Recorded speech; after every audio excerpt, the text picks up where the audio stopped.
Guys, welcome to Wrestling Days and welcome to Wrestling Days Live. We are live for NXT and AEW, and it's nice to be back. It is nice to be back. We weren't here last week because of UFC. UFC did a very special one-off Wednesday show. It's kind of a big show. It was kind of a big deal.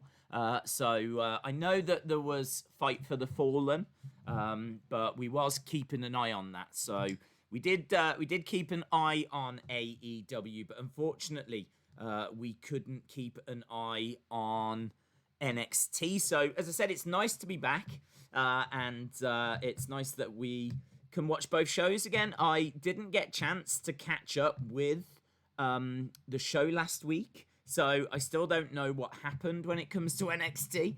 I mean, I think I've seen the results. I know that like Keith Lee retained, but I didn't get a chance to go back and actually watch the fallout of it all. I just heard and read about it. So I'm looking forward to seeing the show tonight. What I would say though is it really is quite striking, the fact that there's nothing that I can see that's advertised that's really going to grab people's attention when it comes to NXT. I kind of feel the same about AEW as well. NXT have got a big announcement, but there's every chance it's going to be underwhelming. I mean, I hope not. I hope it's going to be something that's really cool, but I honestly don't know. I don't know what it is. William Regal is going to be making this announcement. So William Regal is going to be on the show. Jason Peace, shout out to you. William Hensey, what are you doing? Dude, what are you doing? Let me wait for the thing to kick in. I'm still trying to get the chat set up and things, but yeah, William, why have you donated so much money there, dude? So, hang on, let's take this a step at a time. We still don't have chat on screen. You can see things are falling apart in front of our eyes. Jason Peace, shout out to you, my friend. At least the notifications are coming through, even if the chat isn't at the moment. We'll try and get that fixed in a second. Let me jump onto here. William, I mean, here we go. Here's the chat. It's every single time I do a stream, I just feel like William Hensey is a legend. They donated $100 via a super chat. On behalf of everyone in your stream, we thank you, Days. Thank you for bringing us through these uncertain times. Please no thank you to me. Thank all of us that freely share our content and thrive in this amazing community. Shout out to you, William. I mean, William is so generous on a regular basis. A lot of people watching will be blown away by the fact that William has just donated $100, and absolutely I am as well. I'm not. I mean, how can you not be? But if you know William, like we know William, because he has been with us for a long time now, you know that this is a very, very generous person. Man, I mean, to be honest, even that does still shock me. I'm not going to lie. I'm not sitting here going, oh, William. I'm sitting here saying, William, how many times do we have to go through this? How many times do we need to have this conversation? You don't have to donate. And if you, I mean, like, honestly, 79 cents still gets your name on screen. Do you know what I mean? But, I mean, it's incredible generosity, William. I don't know how to thank it, to be honest. That's always my problem whenever anyone like donates such a generous amount. I never know how to react to it because it's not why we do it. Do you know what I mean? I mean, people say thank you to me, and I find it so strange because I genuinely would be sat here on my own watching these shows, and I've got to tell you, right? A little spoiler. I'm not as funny as I think I am, right? I'm not as funny as I think I am. So I'll sit here and I'll say a joke, right? Or I'll say a little line or something. And if there's no one else here and I'm saying it to myself, I just get met with like deafening silence. And that's pretty much been my life for 21 years. So it shouldn't be like William thanking me or you guys thanking me. It's absolutely me thanking you guys. Otherwise, I'm like a madman locked in a room, just watching wrestling and trying to make himself laugh. Do you know what I mean? It's a dark place, my world. I mean, like, honestly, you can see things aren't quite right just from my beard. So shout out to you, William. Shout out to you, my friend. Thank you so much. I don't know how to thank it. I'm sure the chat is thanking you. I mean, I will put a thank you on screen, of course, as always. But yeah, I hope you are well, dude. Thank you, William Hensey. There we go. Very cool, man. And that money goes straight back into the channel, as we've said. And I know, like, some people don't quite understand what I mean when I say that. Well, what I mean when I say that is that we were able to pick up, like, a game capture card so that DJ Tazz is a legend. They donated $20 via a super chat. See what DJ's saying?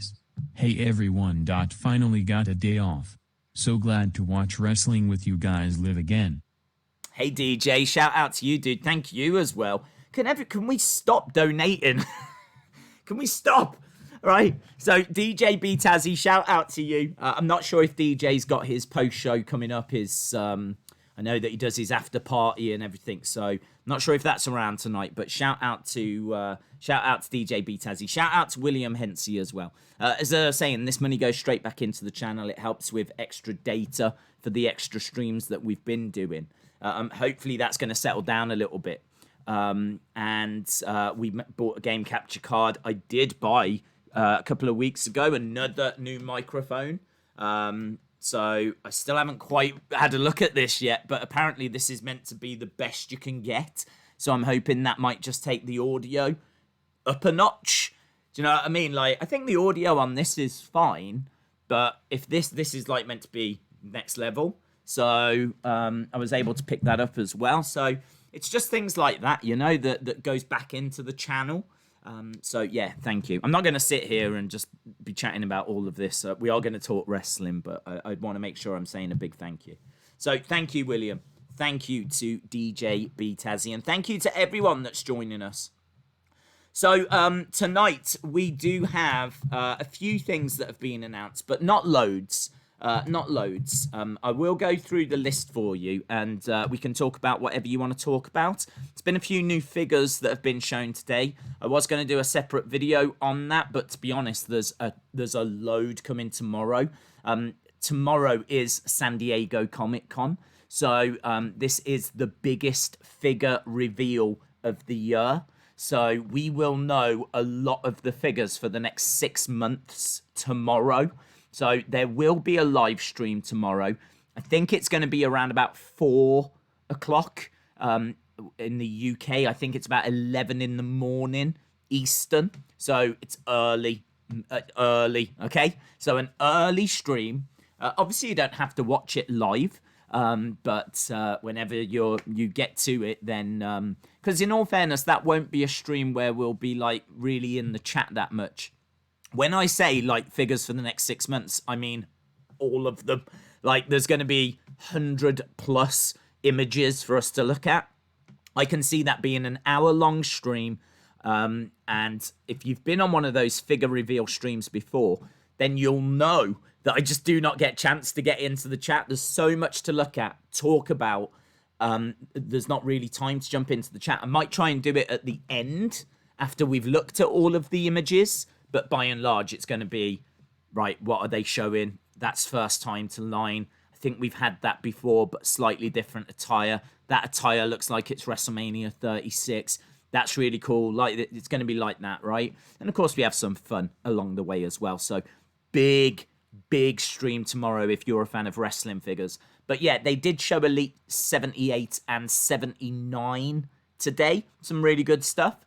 There's a Bret Hart Goldberg double pack coming with the WCW United States Championship belt. First time that has ever been made in figure form. You can get a Xavier Woods figure that's going to come with the Up, Up, Down, Down Championship as well. Mattel have made that belt, which is amazing. So there's some really fun stuff that's been shown. But I think what I'll do, rather than having like loads of separate videos, I'm just going to wait. I might as well wait. I mean, like, I could do a separate video on it, but I'll just chuck it in with tomorrow. So tomorrow's going to be extra long. If tomorrow's stream on figures is about 2 hours, I honestly wouldn't be surprised. So we've got that coming. Luke's World, shout out to you, says, everyone that donated definitely are gods. Gods! And everyone is a legend. Thank you to William and to DJ. Luke's World, thank you to you as well, my friend. And yes, of course, thank you to William. Thank you to DJ. And as we said, you know, it is down to those people that allow us to keep going. I mean, I'm not going to get into the finer points of things, but a lot of the revenue that this channel was generating, if you will, to keep it going, came from figure videos, toy hunts in particular. If you look at the top videos on the channel, majority, as in like pretty much all of them, are toy hunts. And with the lockdown, we've not been able to do that. So we've really had a very turbulent year. And of course, I've been very fortunate because I've been able to self-isolate and, you know, haven't had any health concerns. There's people out there that have had it a lot more difficult than me. A lot more difficult than me. I've just kept myself to myself, if you will.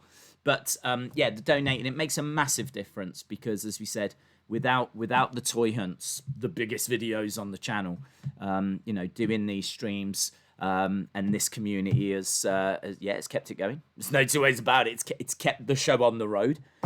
So thank you so much, man. Thank you so much. So Luke's World, shout out to you. Jason Peace as well. Shout out to you, my friend. Shout out to everyone. Shout out to everyone. So let's go through the matches, shall we? We've got on NXT, Killian Dain against Dexter Lumis.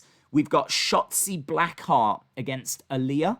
We have Karrion Kross against Dominink Dijakovic. And we've also got that William Regal announcement. That is the big NXT story going into tonight. What is William Regal going to announce? Let me know in the chat. What do you think William Regal is going to be announcing? I've seen so much. I mean, it could be that he's going to announce Tessa has joined. It could be that he's going to announce Evolution 2. It could be that he's going to announce that he is stepping away from being a general manager and that Shawn Michaels is going to take over. It could be that he's going to announce the next NXT takeover because we know that it's coming. So it could be that he's going to announce that. It could be that he's going to announce a North American Championship tournament. I mean, Keith Lee has got both titles. So, you know, we need to get some clarity on that situation. So what is it that he's going to be announcing? So that is the big draw. Because for me, I mean, Dexter Lumis is great, but I don't think he's going to be bringing in the casual fans yet. I think if you watch NXT each week, you'll know who Dexter Lumis is. But Dexter Lumis is new. He isn't someone that's going to necessarily affect the ratings. And obviously, Killian Dain, they just haven't invested in, so he won't either. So you've got to look at that match and go, that's not a match that's going to set the world on fire. Same with Shotzi and Alyah. I mean, this is all perfectly fine storytelling, but it's not Sasha or Bayley or, do you know what I mean? Like, this doesn't look to me like an NXT show that is desperately trying to get viewers. Apart from that William Regal announcement. The other thing, Karrion Kross against Dijakovic. I mean, yes, it's a decent match. There's excitement around Karrion Kross, but I don't know, man. I don't know. It's what I don't get, right? And I didn't see last week, so you'll have to tell me if it did make sense or not, okay? But what I don't get is Karrion Kross said, or basically implied, that he was coming for Adam Cole, right? He was coming for that title. And then he basically said, like, time's up. You know, we had the hourglass and all of this. And apparently, you know, he made his intentions clear to Keith Lee and all of this. And now he's taking on Dijakovic. Why? Why? I didn't see it, so maybe this is clear. Maybe this makes sense.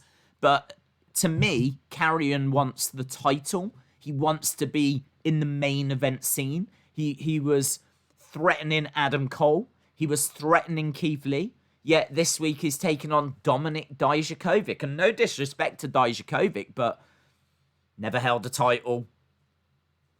Mid-card talent. I mean, yeah, he competed against Keith Lee, but it was such a last-minute, no-build, throwaway match. He was never winning that belt. He was never winning that match last week, which is why I wasn't too concerned about missing NXT, because there was no way Dijakovic was winning last week.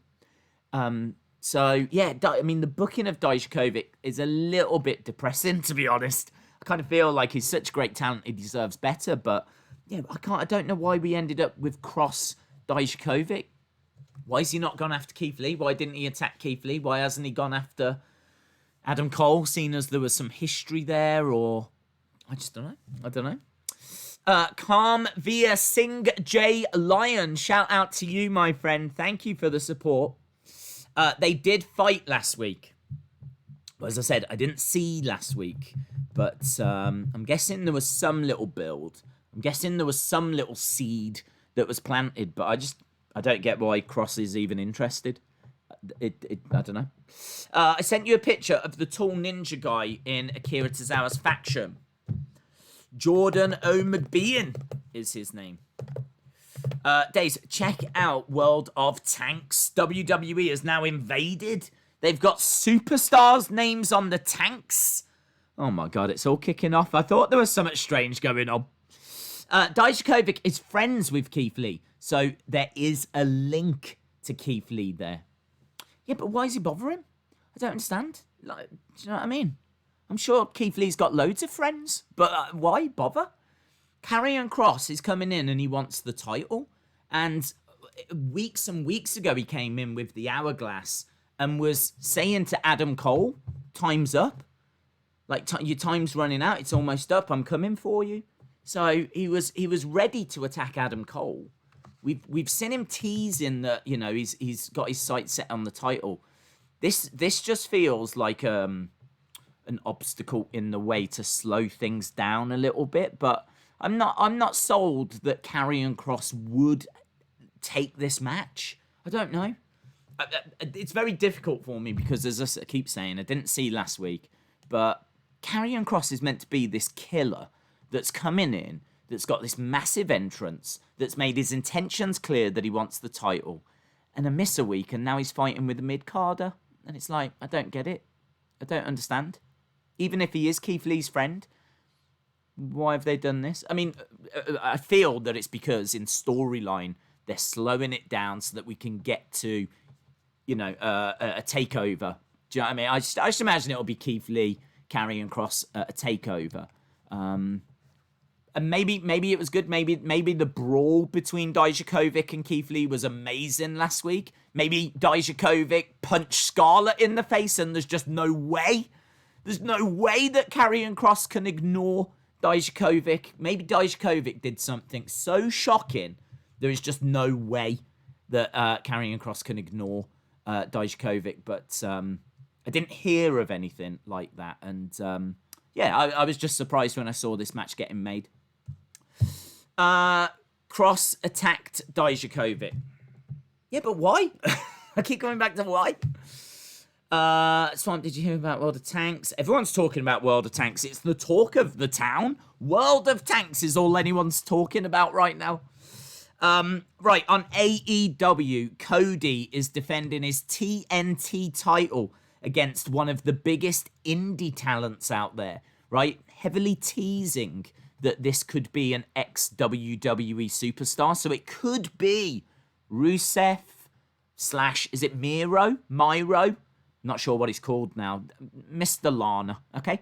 So Cody versus Mr. Lana. There's potential for that. Potential. Brian Cage is in action as well tonight, but we don't know who against. MJF and Wardlow in action as well, or appearing. I'm not sure if they're competing, but they are appearing. And we're getting Jurrasic Express against Inner Circle. I kind of feel, for me, NXT has got that big William Regal announcement that's drawing interest. And then Cody's taking on a mystery opponent. So for me, those two mysteries are the big draws for both of the shows. And then you've got, solid action with Kross against Dijakovic. And I'm Eric sure the Dirigi is a Jurrasic legend. Express in the They circle donated will be fun. $20 via a super chat. Eric Dirigi. I can super chat again. Say, hi. A while ago I sent in a cheap super chat where I was trying to tell you what you should live stream one day is one of the champions. Okay, so Eric Dirigi, shout out to you, my friend. Let me put a thank you at the top for you as well. I don't know what's happening today. I go away for one day and everyone loses their minds.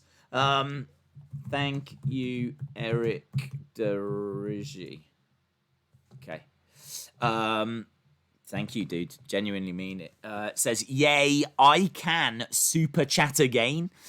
Days, hi. A while ago, I sent it in a super chat where I was trying to tell you that you should do a live stream one day and do an old Clash of Champions. Is that Wardlow named inspired by HBO's True Blood? Says Eric as well. I never saw it. Maybe someone in the chat can answer that for you. I can see Skills7 asking when will Scarlett have her first match. No rumors on that. I'd just be speculating.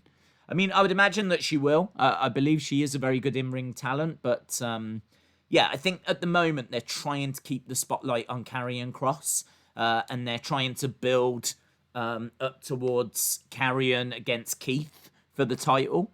I think. I mean, I don't know if Adam Cole is going to be a Swerve or something, or Finn Balor or something like that. I'd imagine it's Karrion Kross, Keith Lee. So I think if Scarlett started competing, then things might get messy. I could imagine that Karrion against Keith will be... I could see Keith retaining, and then we could get Scarlett and Karrion against Keith and Mia Yim. So it might not be too far away. It could be that we get mixed tag matches just after TakeOver or whenever those two meet. So yeah, Eric saying about Clash of Champions. Well, let me tell you something. I'll give you the... Seeing as everyone's losing their minds with Super Chats, let me give you a bit of inside scoopage. Yesterday, I did sit down for the very first time, have a little bit of time to actually do something other than streaming, which meant that I could look at channel subscriptions, memberships. You might see on other channels, they've got that button that says join, right? Now, this has been an option that's been available to me for a long time, but I've not had time to actually look into it and figure out what to do with it, or if there's even a need for it. But I've had a look at it, and I've set it up, and it should be going live on the channel very soon. So let me bring you up to speed with this. I wasn't even going to talk about it, but because everyone's losing their minds, let's talk about it. Yeah, this is basically nothing changes on the channel. If you don't want to join it, nothing changes. You're still absolutely welcome. Everything stays the same. So nothing changes. We're still going to be doing toy hunts when we can, live streams on a regular basis, figure videos, blah blah blah blah blah. Nothing changes. But this little join thing is going to come onto the channel, and that will allow you to kind of be a member of the channel. What that means is that I think it's set at $2.99 a month, $2.99. You'll get a little Wrestling Days logo next to your name, and the longer that you're a member, it will change colour. And I don't know, I think it's 6 months. After 6 months, you get the proper Wrestling Days logo, right? And then I think once you... I don't know what the next one is. I think it's quite a way off. It might be a year. It might be 2 years. Then you get the gold Wrestling Days logo. So you get all these different ones for as long as you're a member. I think it's 6 months. I think I'm right in saying that. Then it turns to the proper logo, which I thought was one that people would probably want the most. So that. But then I thought we need a special level. So I did the logo in gold. So, yes, you get that. You also get some exclusive emojis that you can use, which I've actually taken different expressions of my face, right? So there's like a shocked one, a sad one, all this. So you'll have exclusive access to those. And, Eric, this is why I'm saying and mentioning it here, because we will do members live streams, okay? So I think at the moment I'm going to say once a month because I don't want to promise anything and then like stuff and not deliver it. So I think it's only fair that what I say is what I will do. So I'm quite happy to do once a month a members only stream, and there is scope for that to increase, if you will. I mean, at this stage, I just don't know how many people would be interested in it, but it doesn't bother me. I mean, even if there's like 10 people that join, then we'll do a live stream for 10 people. It makes no difference. But at this stage, whoever joins, however many people join the channel, we will do once a month. And as a result, it could be a Clash of the Champions. I think we would let whoever joins decide, to be honest. Or it could be anything. Could be a Q&A, could be anything. So that's something I think that is quite exciting. What I'll look to do as well is put up posts that only members can see as well. I mean, it's not going to be groundbreaking stuff. It's just going to be a bit more behind the scenes, you know? But I need to kind of get my head a little bit around it. So I don't want to promise too much and then not deliver it. So you get the Wrestling Days logo next to your name. You get the exclusive access to the Days emojis. There will be an exclusive once a month live stream. And I will put up membership only posts that only members will be able to see. But, you know, this is all additional stuff. I wouldn't want anyone that's not a member to feel that they're desperately missing out, if you will. Because I wouldn't want people to feel that way. So, yeah, you know, it's a bonus thing that's coming to the channel. And it's coming to the channel very, very soon. I actually had the email today saying that it had been approved by YouTube. I did it yesterday. Email to YouTube are quick, man. Had it today, so I know we're all good to go. There's just a couple of things I have to do first. Like, apparently I have to make a video explaining it. I mean, I've just done it here. I might just take this and drop it over there. But, yeah, apparently I have to do a video, and then it's live. So, yeah, some exciting stuff on the way. Wrestling Days fan says, that's interesting. David Paul says, I've joined another channel's payment thing. It is a good idea to have members-only live streams.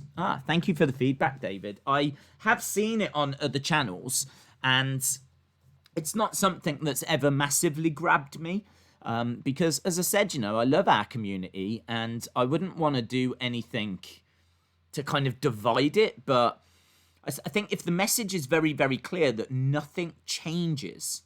Do you know what I mean? I would never make Raw, SmackDown, NXT, paper. I'd never make them members only. Never. So none of that's changing. But anything, it would be additional. You know, even like tomorrow's figure video, I would never make that members only. Like, I want to talk about this stuff with you guys and share my thoughts with you guys. But the members only stuff, I think, is going to be, it's just going to be that little bit more personal, you know? Little bit, fewer people. A little bit more personal. I'm quite excited by it now that I've actually stopped and read it and got my head around it. So, yeah, it should be good, man. So, yeah, I used my time wisely. Kyle O'Sullivan says, Days, I've been watching since 2017 and you need to go to Cork. Oh, I'd love to go to Cork. Shout out to you, dude. Thank you.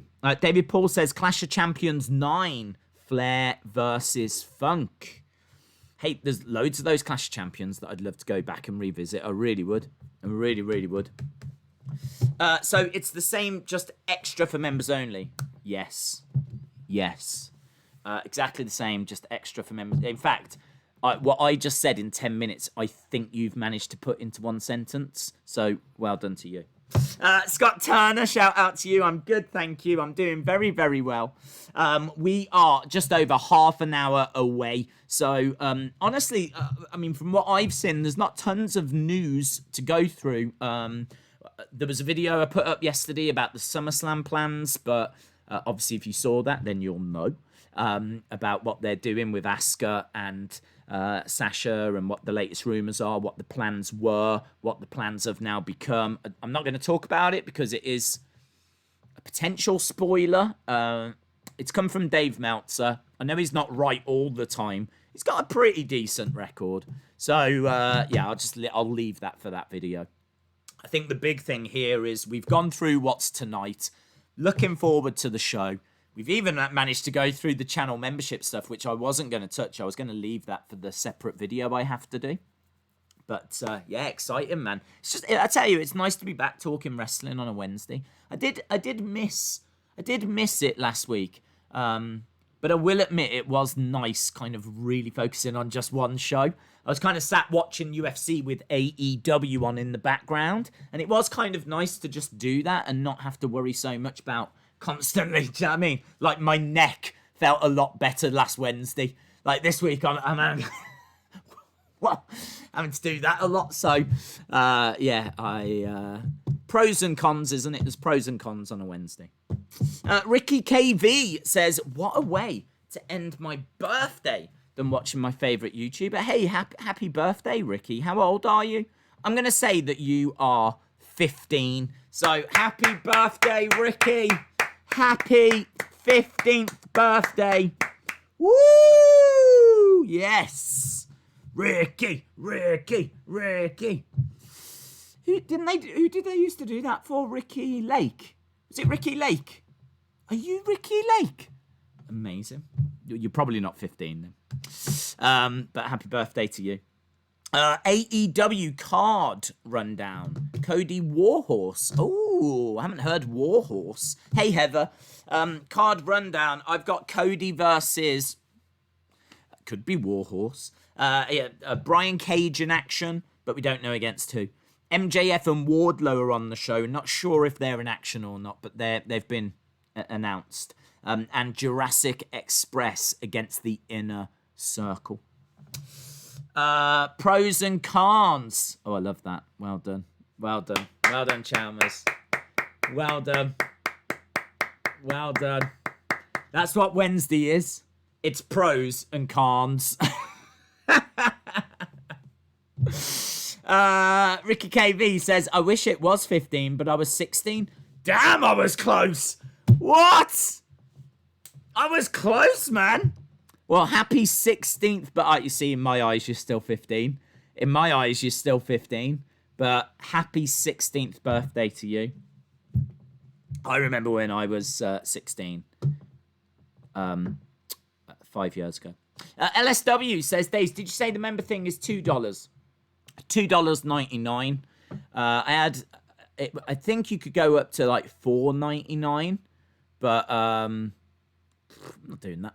I'm going up to $4.99. No, it's $2.99. $2.99 I think's fair. For $2.99, as I said, you know, you get the badge next to your name, you get the access to the emojis, access to the member content, which will just be on like the community tab on YouTube, but you can actually change it so that members only see the posts. And it's the same with the streams as well. You know, you set it to members only and then only the members get to see it. So, yeah, there'll be a once a month live stream, the members only content, the emojis, and the little Wrestling Days logo thing. And honestly, it's a work in progress. I mean, we get the ball rolling. I think this is what I'm not very good at. I'm not very good at just getting something started. Like, I'm the kind of person that likes to sit down and have everything right. We're going to do that. And I like to have it all planned. I'm not really the kind of person that starts something and then improves it as it's going along. I know we've kind of done that with the live streams. Even with the live streams, I tried to get it at a really good level when we first started. It's not as if it was just me and a camera. Do you know what I mean? Like, I tried to get the chat on screen. I tried to get graphics made. I tried to get it so that, bang, and obviously, naturally, things improve over time. And I think that'll be the case with this as well. I really do. You know, this is something that I'm taking very serious because, you know, it's a button that gets added to the channel and people are giving their money. So, of course, I'm going to take it very serious. So, yeah, this is something that I haven't rushed into. It's why I've not just thrown it up and just, you know what I mean? Like, I really did spend a lot of time. This is basically what I did yesterday. I mean, there's a lot of stuff to read. I looked at what other channels were doing. I wanted to make sure it was something I could deliver. And I wanted to make sure that I felt it was something that was fair as well. And I think this is fair. I mean, like, that live stream, that once a month live stream, it's not going to be half an hour. I'm not going to cheat you out of, like, you know, you'll be proper live stream, be like a 3-hour watch along or something, you know? Even if it's a Q&A thing, it's going to be, I don't know, I mean, we could watch a 1-hour thing on the network and then do a couple of hours Q&A after. So it's going to be a hearty watch along. It's going to be a good watch along, so... are you excited for Comic Con, says J14. I am, and do you know what? I'm probably more excited for this year's than other years, and the reason why is because I don't know if I'm alone in this, but I always find it very confusing. I'm very easily confused, which is why I have to give all of my attention to something. But when it comes to Comic Con, I never quite know what time Mattel are going to be announcing their stuff. The thing is, they've got their stand, right? So as soon as you see their stand at the show, like, are there little surprises there? Sometimes there are. I find it so annoying because, like, they'll show the stand and on one of the displays, they'll have a brand new figure. So it's like, you'll be like, wow, look at that. They've got, I think the other year it was Gorilla Monsoon or something. So everyone's talking about that. So then you're like, oh, do I do a video on it? Is it worth doing a video on one figure when we've got the whole set of reveals later? So I end up leaving it.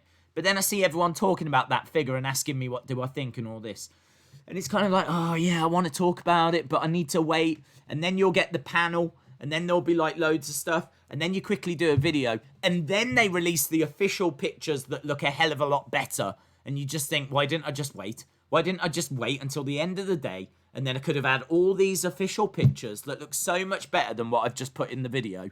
Like, so many times I have to, like, screen grab pictures and, do you know what I mean? Like, yeah, I find the whole thing frustrating.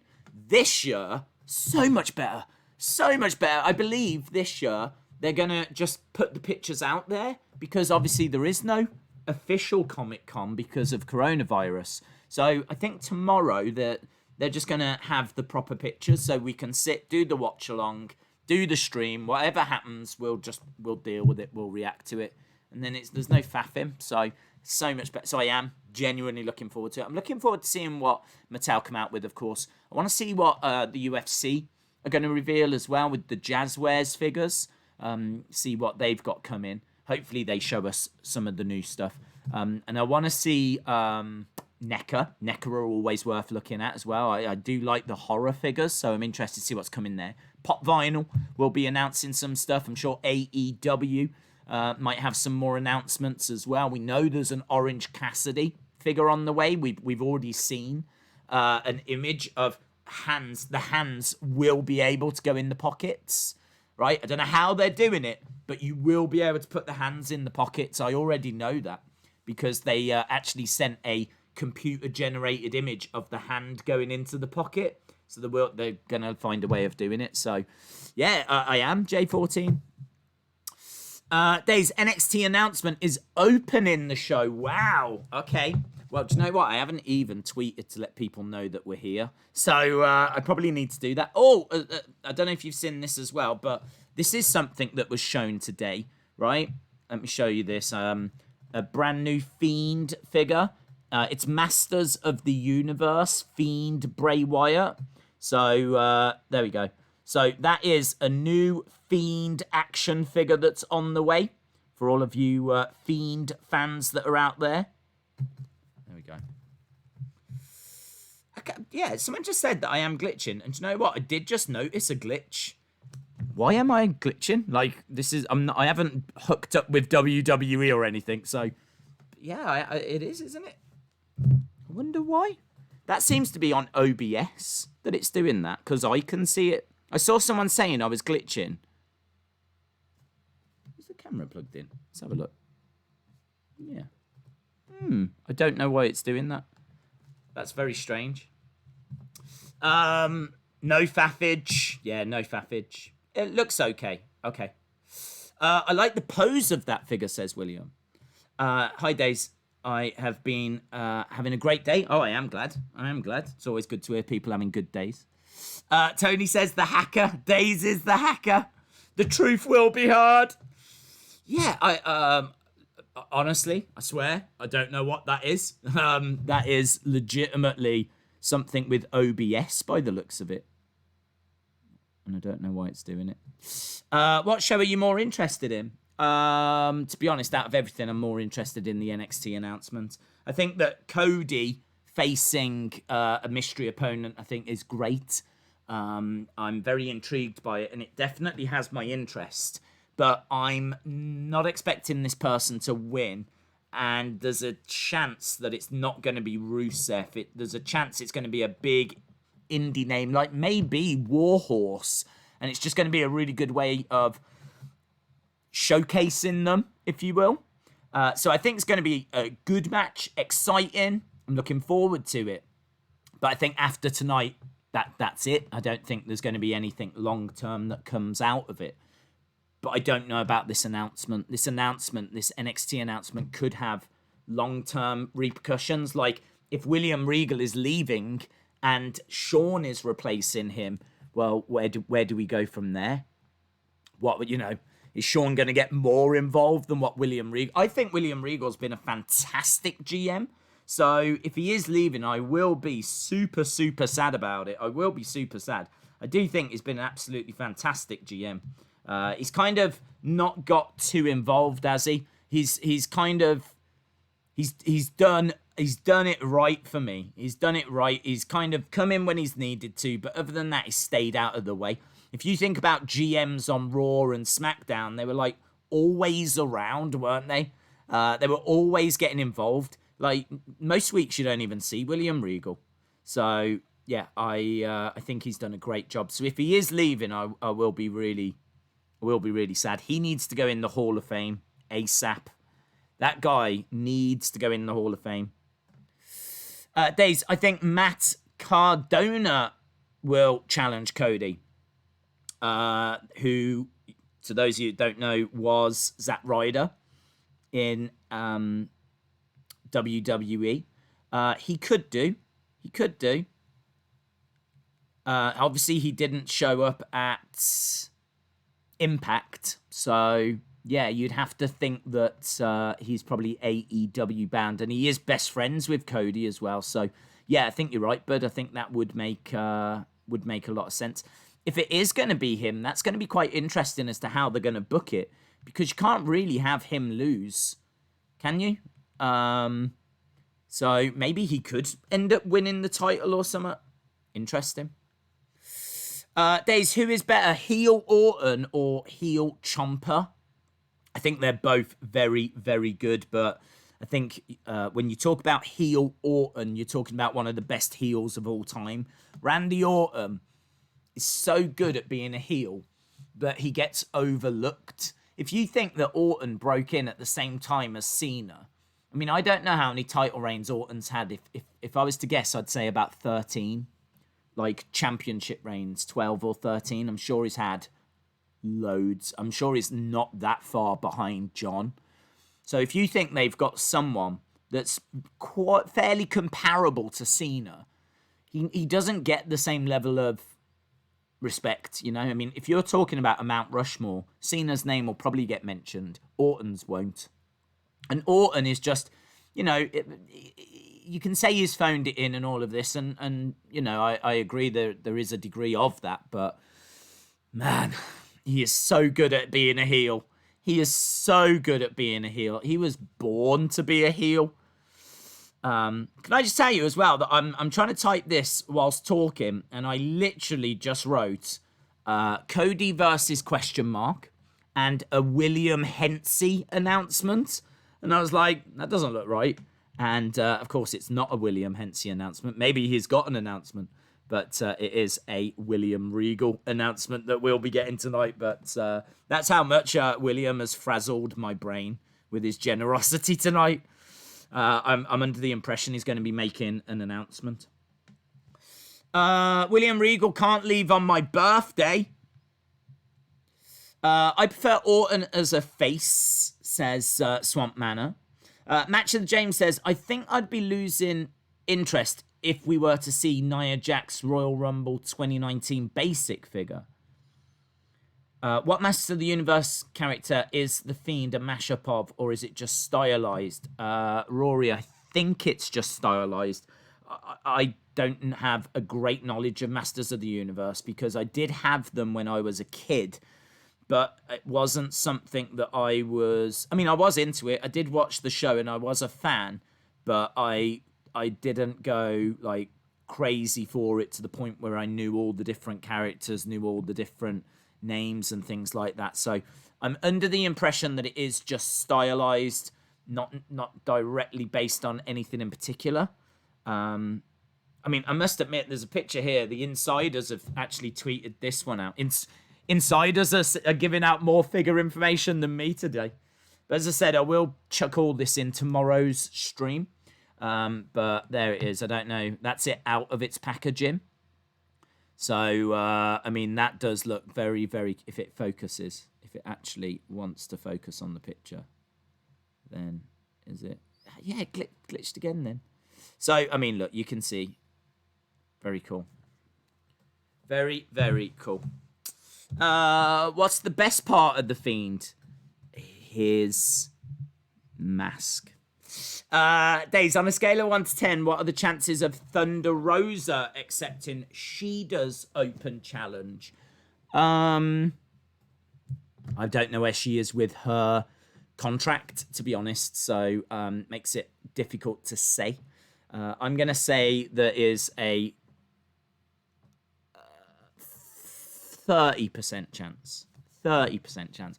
It could be if she has a word with NWA and, said, like, can I do this? They're saying that I can take the NWA women's title and show it on screen. It's good promotion for the NWA.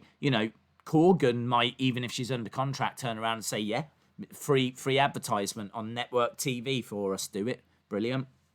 So, there's a good chance that... I'd say there's a good chance. I'm going to stick at 30%. I'm going to say that it's not likely to be her, but I wouldn't rule it out. Days, would you rather NXT Evolve or NXT Japan? I would rather NXT Evolve. I think it'll have a much bigger impact on WWE because I've said this for a long time. I wouldn't even call it NXT Evolve, just call it Evolve. You don't need to change the name. If you put NXT in front of it, it'll start to get a bit confusing. I would call it Evolve, and I would have it as my developmental. If I was Triple H, Vince, I would make Evolve my developmental. That's where you're going to see Cameron Grimes. That's where you're going to see Alyah and all of these people that are like breaking through, if you will. All of this talent that's not quite got the star power yet. NXT for me is Karrion Kross, Johnny Gargano, Adam Cole, Pete Dunne. Those decent sized names. Those names that are established, and I understand that you're going to have to always bring someone in and build them up and establish them. I understand that. But at the moment, NXT is caught between a rock and a hard place because it's trying to compete with AEW, right? Who have got Matt Hardy, Jericho, Cody, Dustin Rhodes, Arn Anderson, Jake the Snake Roberts, Brandy Rhodes, the Young Bucks, Kenny Omega. The list goes on and on with big established names, right? They're trying to compete against that, but they haven't got the star power. They need to really get some more people from the main roster. They had Charlotte for a little while. She's not there now. Finn Balor isn't on the show every week, which I'm fine with, but it's not. They haven't got anyone else there when he isn't, you see Johnny from time to time, Adam Cole, Keith Lee. They've got some names, but they're struggling to find that person that's on the same level as Matt Hardy or Jericho, They need Kevin Owens to go back down. They need Sami Zayn to go back down. I think when Sami comes back, there's a good chance he goes to NXT. I really do. I think there's a really good chance that he goes to NXT. What is the announcement about? We don't know yet. We don't know. Days, will Regal announce the return of the one and only Vladimir Kozlov? We can but hope. my friend. That's certainly what I'm keeping my fingers crossed for. Who do you think would win between Lumis and Killian Dain? Lumis. I think Lumis will win. What about Young Bucks versus B&B in a Falls Count Anywhere match? Young Bucks versus B&B. Who's B&B? Bed and Breakfast. Did you hear about Kairi Sane leaving this week? Was her last appearance. Yeah, I feared as such. Apparently WWE made a last bid attempt to get her to stay, but doesn't look like that's been successful, unfortunately. Days, I'm probably going to hold off on the 77 Fiend in case we get an Ultimate Edition. I think that 77 Fiend looks awesome. Looks really good. I don't think it's a bad figure at all. Do I think it's the best Fiend we're ever going to get? No, I don't. So, Butcher and Blade. Oh, Butcher and Blade. Hey, this glitching is really annoying me, and I don't know why it's happening. So I'm going to try. I wonder if I try and... I don't know what to do. I might try and deactivate it. Let's try and deactivate. I'm going to deactivate it. Boom, I've gone. Look. There we are. I think you can still hear me. So just enjoy that picture of Tony Khan and William Regal whilst I'm not around. And I'm going to see if I can maybe fix the glitching a little bit. Because I'm not allowing the hacker to ruin tonight's stream. Right, okay. I've taken it out. I've tried to clean the connection. Let me plug it back in and we'll see if it's going to stop. I wonder if I use a different USB port. Is there a different one? No, I've only got two. Oh, okay. I'm going to try plugging it back in. I bet it's all going to be a wrong setup now when I reactivate. Let's have a look. Here we go. Oh, no, that's okay. Okay. Right. Well, let's see. Ah, you stupid! Why is it glitched? Why did it do it again? Literally, the second I plugged it back in, it just did it. That is so annoying. I don't know why it started doing that. I want you to know there's going to be a full investigation. There's going to be a full investigation. Alf's Empire, shout out to you. The Fiend did it. Maybe he did. Maybe he did. Right, we are 7 minutes away. Days, in your opinion, who is the best NXT champ? I think you got to say Adam Cole. He's the longest reigning. He had some incredible matches. I think that he is the best. I think Finn Balor was excellent as well. But yeah, I think Adam Cole, just for the length of time. You kind of look back at like Kevin Owens and Neville and Sammy and Finn. And I mean, I didn't like Bobby Roode as champion. I didn't really like Shinsuke. There's a few that I think have been missteps, actually. A few that didn't work. But I think Adam Cole is right up there. Right up there. Right, I'm trying to go back to the chat. Fiendy, Days done. Beat him up. I will. It's Christmas. Who did it? Days, his glitch in the stream. Yeah, it's annoying, isn't it? Don't know why. Days, it might be battery. No, it can't be, because I have got it plugged in. Hang on. That is a classic mistake I make, forgetting to plug it in, but no, it's plugged in. I can see it says it's plugged in as well. Never had that before. First time that we've ever had that. So, what a fun development. Days, could Pac return soon? I don't know. I don't know what's happening with flights to the US. So once flights to the US are resumed, then we're underway. But of course, Florida's not in a great place with the coronavirus. So, I mean, Pac might want to just stay away, in all fairness. Random question. Who has yet to fulfill their potential? Oh, loads of people. Feel free to answer that, but I mean, we can. The majority of both rosters haven't fulfilled their potential yet. James Chadwick says that Regal picture, wasn't that when Jericho peed in his cup? Yes. Jim Gore, shout out to you. Will figure reviews ever return? I'm not sure, to be honest. Figure reviews are a bit of a problem because I don't have an arrangement with Ringside Collectibles, okay? And Ringside Collectibles are one of the first companies to get figures. They get them before they actually hit the shops. So the thing is that the figures will go to, say, I think Walmart, and then they get distributed out. So it just slows the process down a little bit. Whereas with Ringside Collectibles, when they get it, boom, it's on sale. It's on the website straight away. So they are always going to be probably the first place to have things on sale when it comes to wrestling figures. So Ringside Collectibles work with a few YouTubers whereby they'll send them one of everything.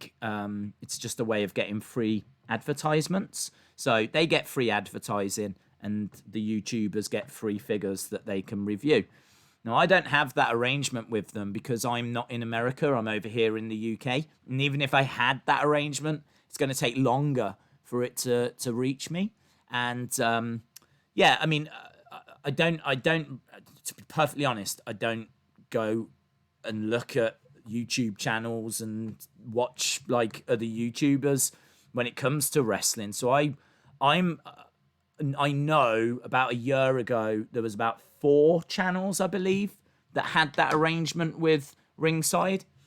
It's a crowded marketplace. I mean, it's crowded anyway, but for me to then do reviews days later, I'm always on the back foot with it. So I kind of had to look at that and go, I can't do anything with that. I'm always going to be behind. There's nothing I can do. Unless I go and move and live in America, I'm always going to be on the back foot with it. So no, I'm not too sure. I mean, we could do like old figure reviews, things like that, but I don't know. That's something that would need a bit of thought given to it. Regal definitely doesn't suck as a GM. No. See Wrestling, shout out to you. Maybe, just maybe, and this is a long shot. Okay. Maybe it's your... Okay, I wasn't expecting us to go there.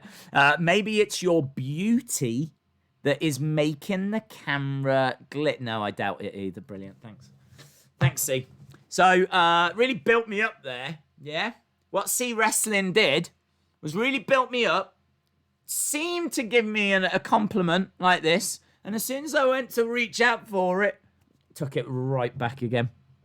Should have known. Should have known. Shout out to you, C. Shout out to you. I've got no idea why it's glitching. I'd love to make out that I've found a way of making it glitch.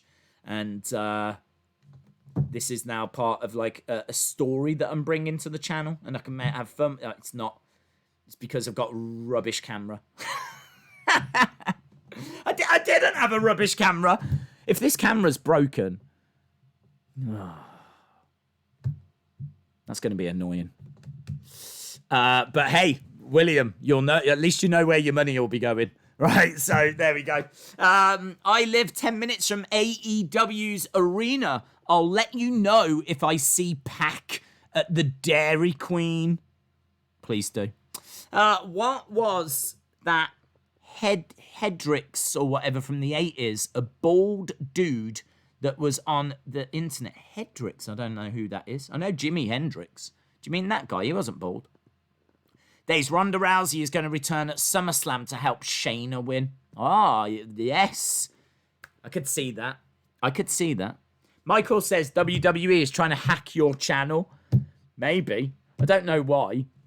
Maybe this is Vince trying to get back at me for all the things I've said about Linda, which are totally true, by the way. Totally true. If she wants to ever leave his sorry backside and get over here, meet me over here in England, down here in the basement. There's who's the best storyteller? I feel like Shawn Michaels has got to be mentioned for that. I think his the clock. I think his in-ring psychology, most people would agree, was up there. Okada as well is fantastic. Days, which figure was your favourite from the reveals? I don't know. I'd have to sit down and look. Here we go. Here we go. We've got William Regal. Right, we are starting.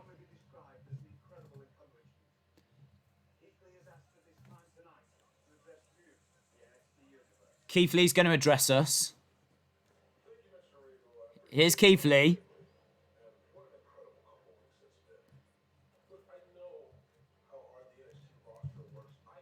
Is he going to forfeit?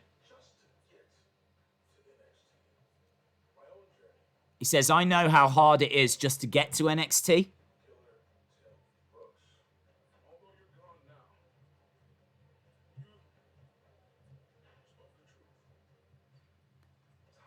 Very emotional Keith Lee talking about Killer Tim Brooks, who helped train him.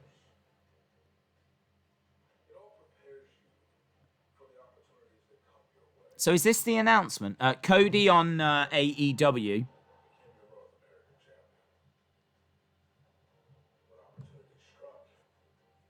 I'm just getting the vibe he's going to forfeit. Not the title, maybe the North American.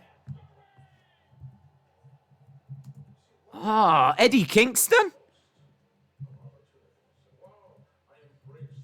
Eddie Kingston on AEW. Love Eddie Kingston.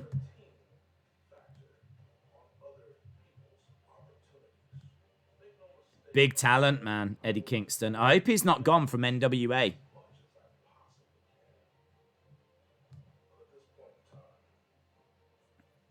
Yeah, he's looking at North America.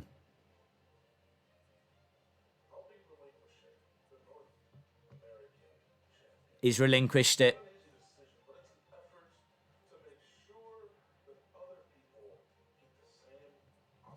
Keith Lee says he wants others to get the same opportunities that he has had.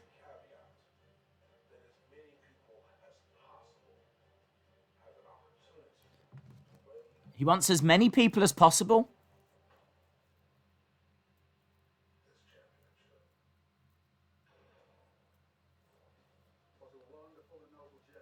Okay, so William Regal. Tonight. Triple threat matches.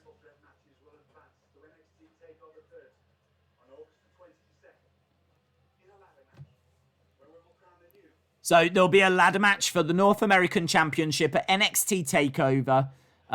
So that's the announcement. So the announcement, Keith Lee has given up the North American Championship.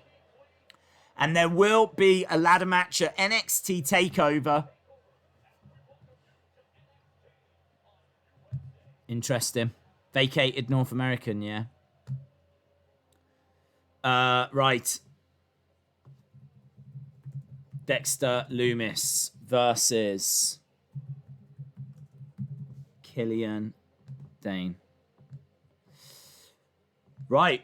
I'd love to find out what the status is for Eddie Kingston. Such a talent. If you've not seen Eddie Kingston, I mean, he's a bit of a brawler when it comes to his in-ring style. He's not going to be giving you high-flying lucha libre or anything like this. You know, he fights very much as he looks. He is very much a brawler, but he's very legit. And he also is someone that cuts some of the best promos. Some of the best promos in NWA were coming from Eddie Kingston. Such a talent.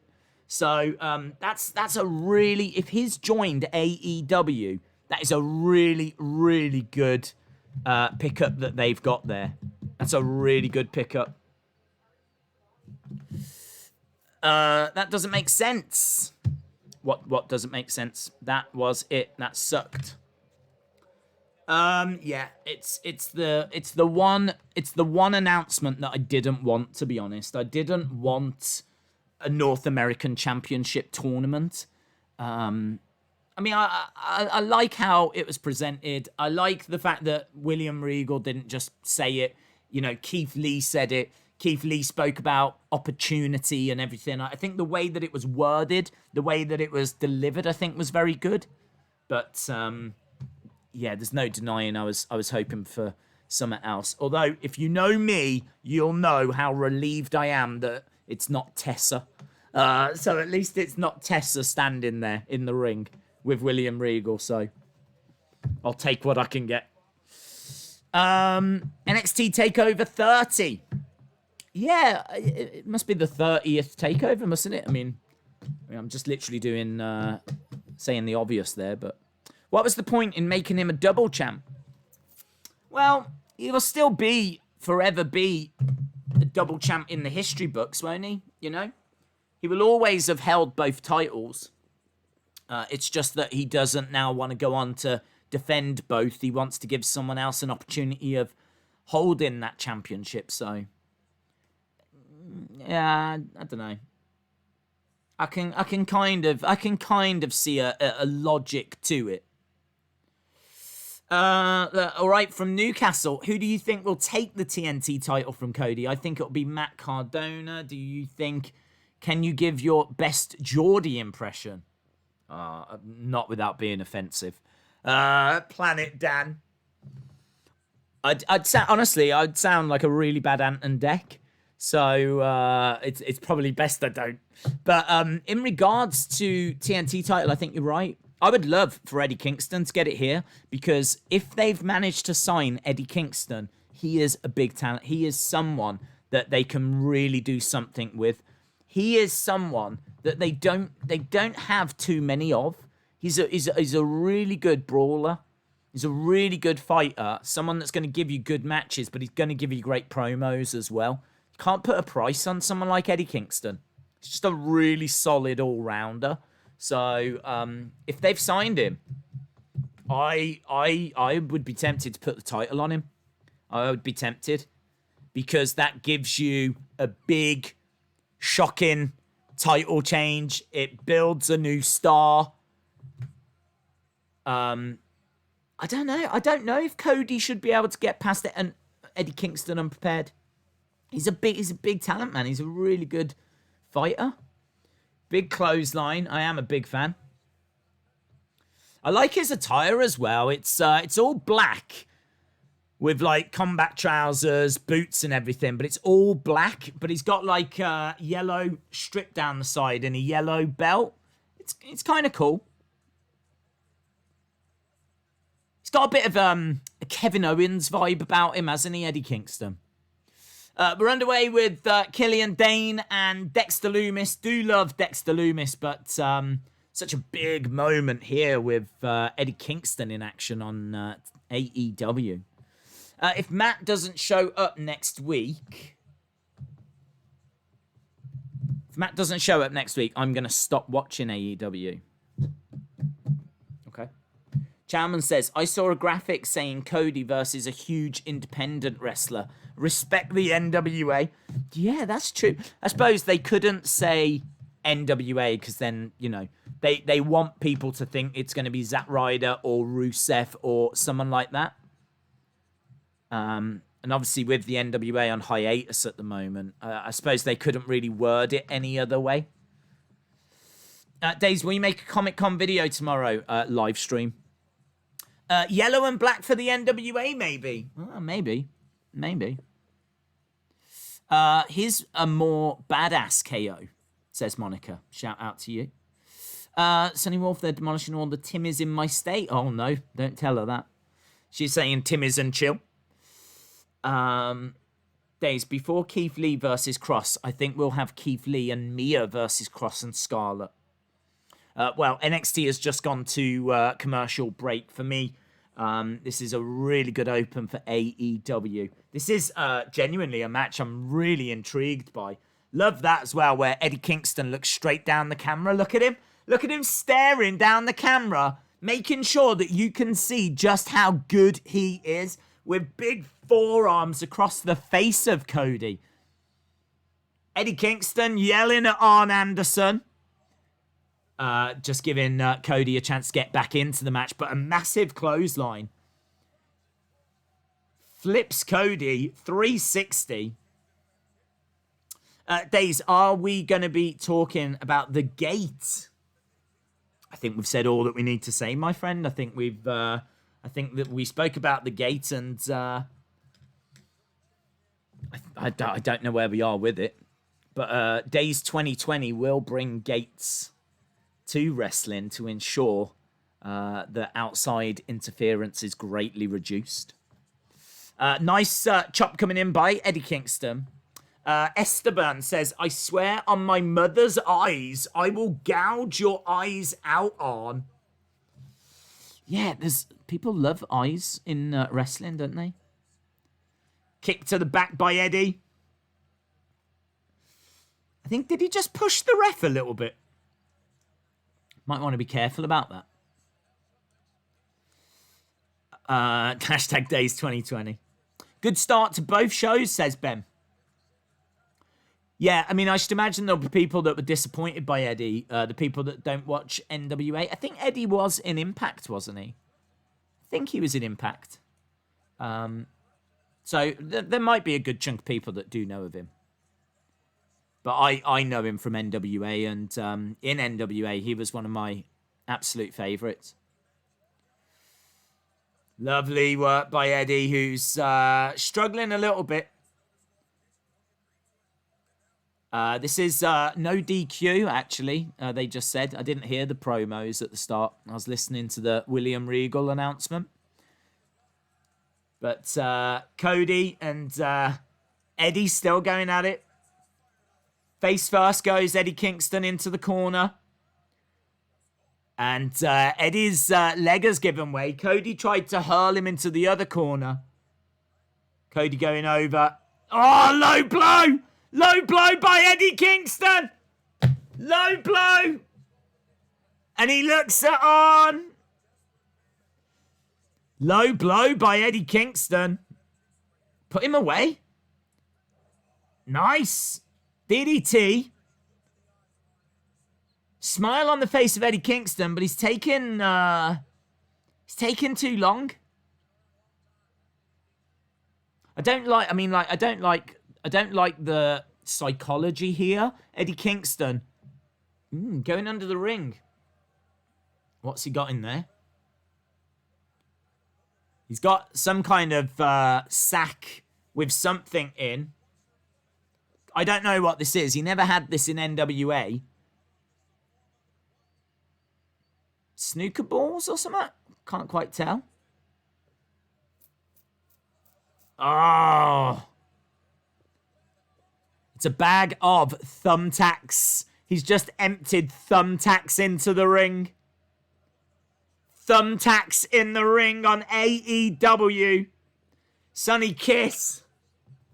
Can't believe it. I don't mind thumbtacks. I mean, I would if I was like getting slammed on them. And he's got Cody up. No, Cody reversed. Drop kick to the knee.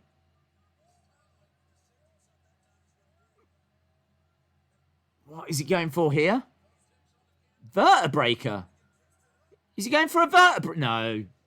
Surely that move's banned. And you can't do a vertebraker onto thumbtacks. Oh, no! No way! Cody gets powerbombed onto the thumbtacks. Oh, they're all in his arm, in his back. Ah! Wow! Powerbomb onto thumbtacks. That is awesome, man. Oh, that's... I mean, he has to win. He has to win. No, he's slamming him down, so those thumbtacks... No. No. Cody has just taken a backdrop onto thumbtacks. I don't think that should be firing him up now for him to get a win. It just no-sells the thumbtacks. You've done something awesome. Slaps coming in by Cody. Oh, this will be a real shame if Cody gets the win now, and I'm sure he will. Figure 4, middle of the ring.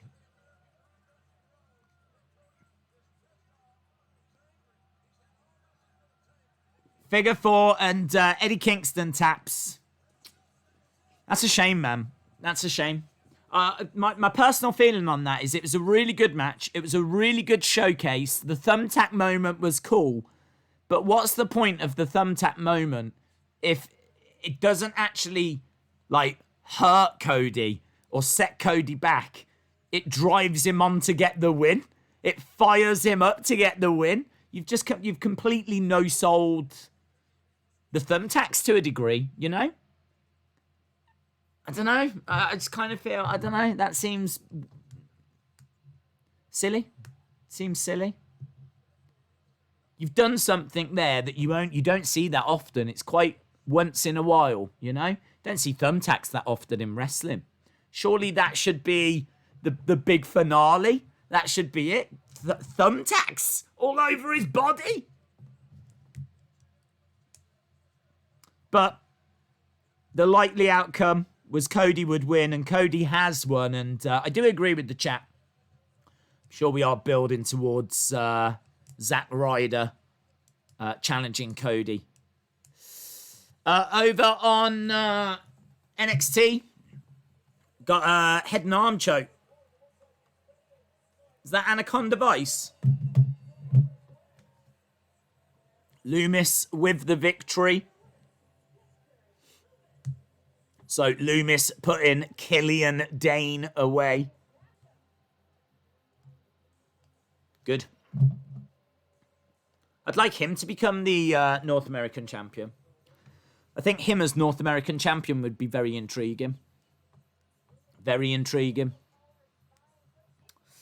They shouldn't take the title from Keith Lee. He's giving it up. He's giving it up. Dexter Lumis, great match. From what I saw, it was very impressive. But AEW very much getting my attention. Starting us off. So, starting us off quite hot tonight. As William Regal made his announcement, he's announced that the North American Championship is going to be up for grabs. So there's going to be a North American Championship, not tournament. There's just going to be qualifying matches, and then there will be a ladder match at NXT TakeOver. Adam Cole is going to get introduced to the main roster. Wasn't there another NWA wrestler that lost to Cody? Yeah, Ricky Starks. I don't know if he's on the roster or not. I don't know. I think he has signed. That Ricky Starks definitely left NXT. NWA. I'm not sure that Eddie Kingston has. I hope he hasn't.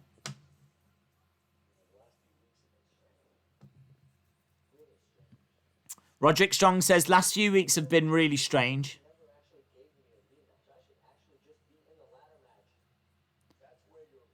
Here's Bronson Reed.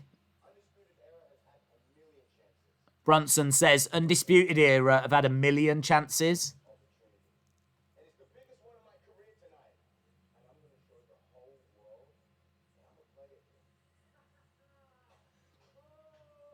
So we've got Johnny, Roderick, Bronson. This should be a great triple threat.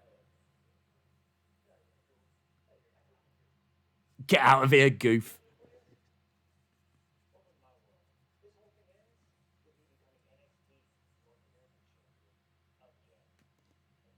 This ends with me becoming North American champion again, says Johnny. That's a fun shirt, isn't it? I don't know that I could wear it, though. It says Thick Boy Bronson Reed. Could I walk around with a Thick Boy Bronson Reed t-shirt? I'm not sure.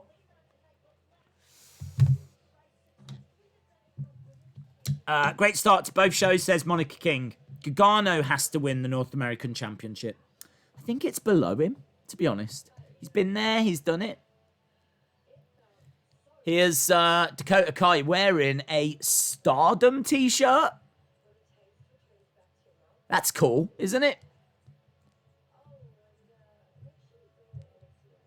Dakota Kai wearing a Stardom t-shirt. Dakota Kai's cool, man. Hangman Page versus 5. Ivelisse, is it? Versus Diamante. That's on tonight, guys. Contain your excitement. MJF and Wardlow are going to be in action, not against each other. So we're just having a look, seeing what's on AEW.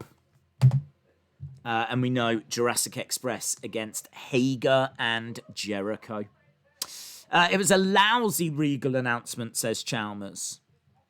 Days, it would have to say Thick Boy Days. It would. You're right. We just saw the commentary area. Here's Moxley.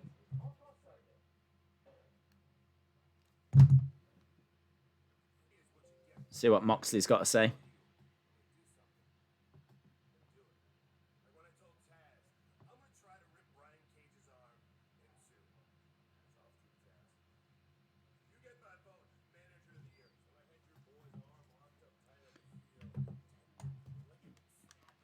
I like that from Moxley. Moxley says, I told you I was going to rip his arm off. And I could feel the tendons, the ligaments snapping. So shout out to you, Tazz.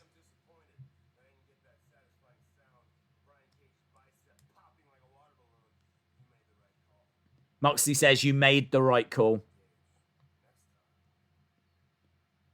But Brian Cage, next time, I won't let go. It's good. Good little promo. Moxley looking good there. He looks really good in his promos with that AEW Championship over his shoulder. Right. MJF making his way down. I think it's MJF versus a jobber.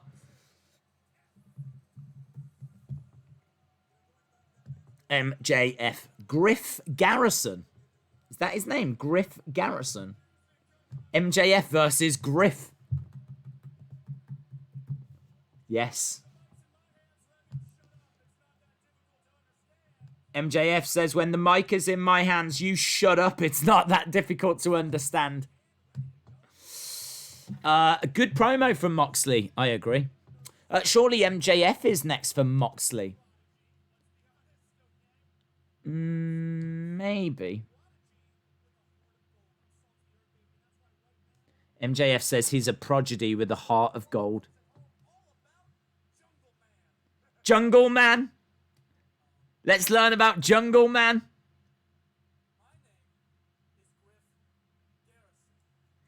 Griff Garrison says, that's not my name. My name is Griff Garrison. I thought he was going to say, and I've got ruthless aggression. Kind of felt like that.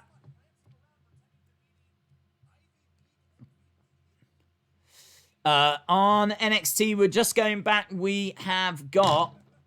Can't see who it is. Everrise. Sound like an awful band.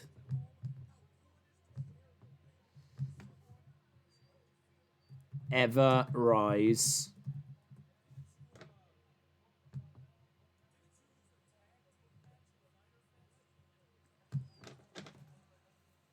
Griff Garrison said, why are they giving Griff Garrison mic time? I don't understand.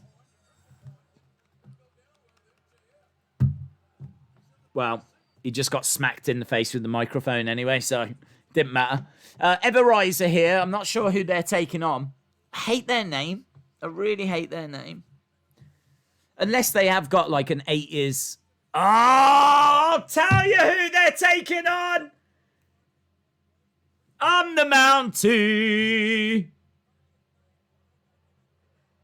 Yes! Quebecers! Quebecers! Quebecers! Quebecers! What? Always gets his man. Yes! They're here. They are dressed as the Quebecers.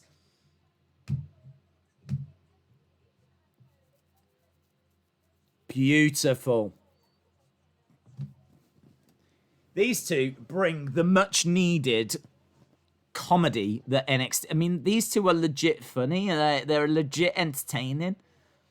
I would be a decent match, actually. I kind of thought they were building up Everrise But surely they're building Breezango as well.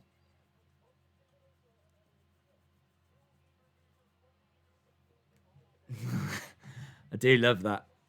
Breezango, baby. Just imagine him saying, I've got ruthless aggression. Well, he's not doing well at the moment against MJF. So we've got Everrise against the Breezango, the Quebecers, dressed as Mounties. Sexy Mounties, I might add. And over on AEW, we've got MJF taking on Jungle Man. I love the fact that MJF played Name the Jobber. MJF played Name the Jobber tonight, and he went with Jungle Man, which is a very, very good answer. So, well done to MJF for playing Name the Jobber. Breezy Baby. Days, where is the back of your controller? Yeah, do you know what? The controller was on the edge of the table. It fell off, and the back popped off. And I've not had a chance to, like, find it, but it's here. I don't know. That does... Do you know what? It bugs me as well. I don't know. I don't know is the answer. It's here somewhere. Right. I don't know the names of the Everrise people. Is he chanting defense? Jungle Man gets thrown out of the ring. Super kick, though, by Tyler Breeze to Everrise 1, who gets knocked to the outside. Everrise 2 is firing in right hands, and he's trying to rip off the Mountie shirt off of Tyler Breeze. That didn't go well. He couldn't get it off. I tell you, if he could get that shirt off, he could probably sell it for a decent amount on eBay. You'd get a couple of $100 for that. You get a couple of $100 for that. And an NXT worn top by Tyler Breeze. Yeah, you get a couple of $100. It might be worth going back for it again. See if you can get the refs as well. Against the ropes. Drops an elbow. I'm not sure if I'm guessing we're at commercial break, so I can't hear the commentators on AEW.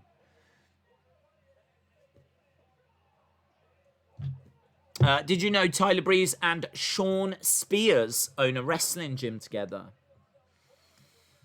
I'm going to say yes and no. I knew that Shawn Spears owned a wrestling gym with someone, but if you'd have asked me, I'm not sure I would have said it was Tyler Breeze. It makes sense. I mean, they obviously spent a lot of time together in NXT. MJF outside the ring. MJF says, I think we got off on the wrong foot.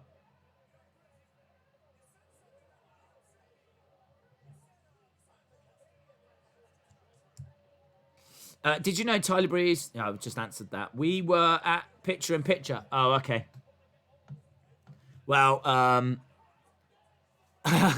Fandango with a Mounties hat on, giving a salute. Falls on top of Everrise on the outside. I thought they were going to stop doing the comedy stuff during the matches. I'm sure they said they were going to stop that. I'm not complaining. Makes a change, doesn't it? 2, 3, there we go. Breezango win. So, nothing here for Everrise. I like it, though. Breezango victorious. I'd like to see them go for the tag titles.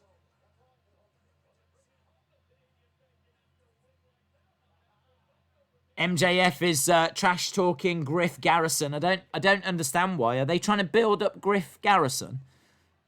He rolls up MJF 2. Kick out by MJF. Clothesline. Down goes Griff. Forearm strikes. Through the ropes goes Griff. Breezango still celebrating. And MJF wins. Little bit strange that jobber match that MJF just had.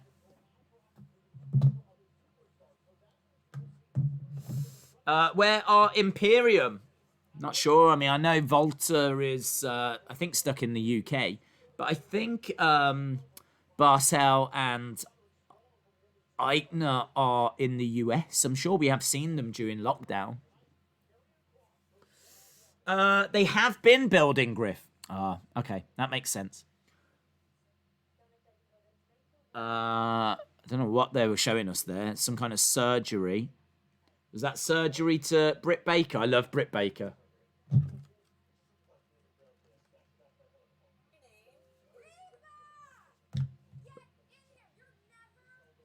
Okay, we're going in. Britt Baker's in the locker room.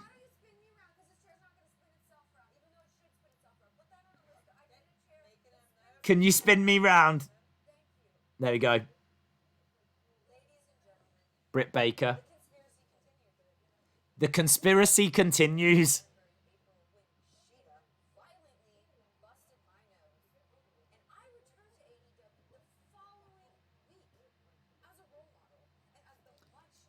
I do like Britt Baker's promos.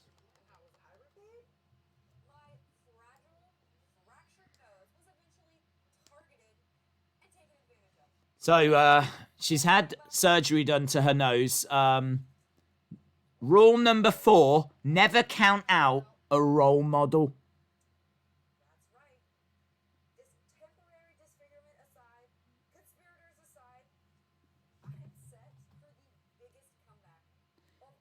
She says she's set for the biggest comeback of all time. Dominik Dijakovic, haven't seen him in a long time. Britt Baker is Sasha and Bayley's role model. Days, you're going to be inspiration for success. Shout out to you, dude. Shout out WWE Inside Access Wrestling Days. Marcel and Eichner are the tag team champs. Yeah, I'm sure they're in America. I think we have seen them during lockdown, so I don't know where they are.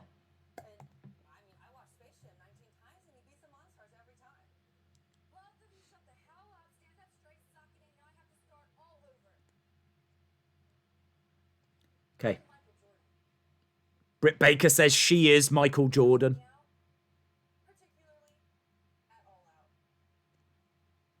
Okay, so they're talking about All Out, so that must be coming up quite soon.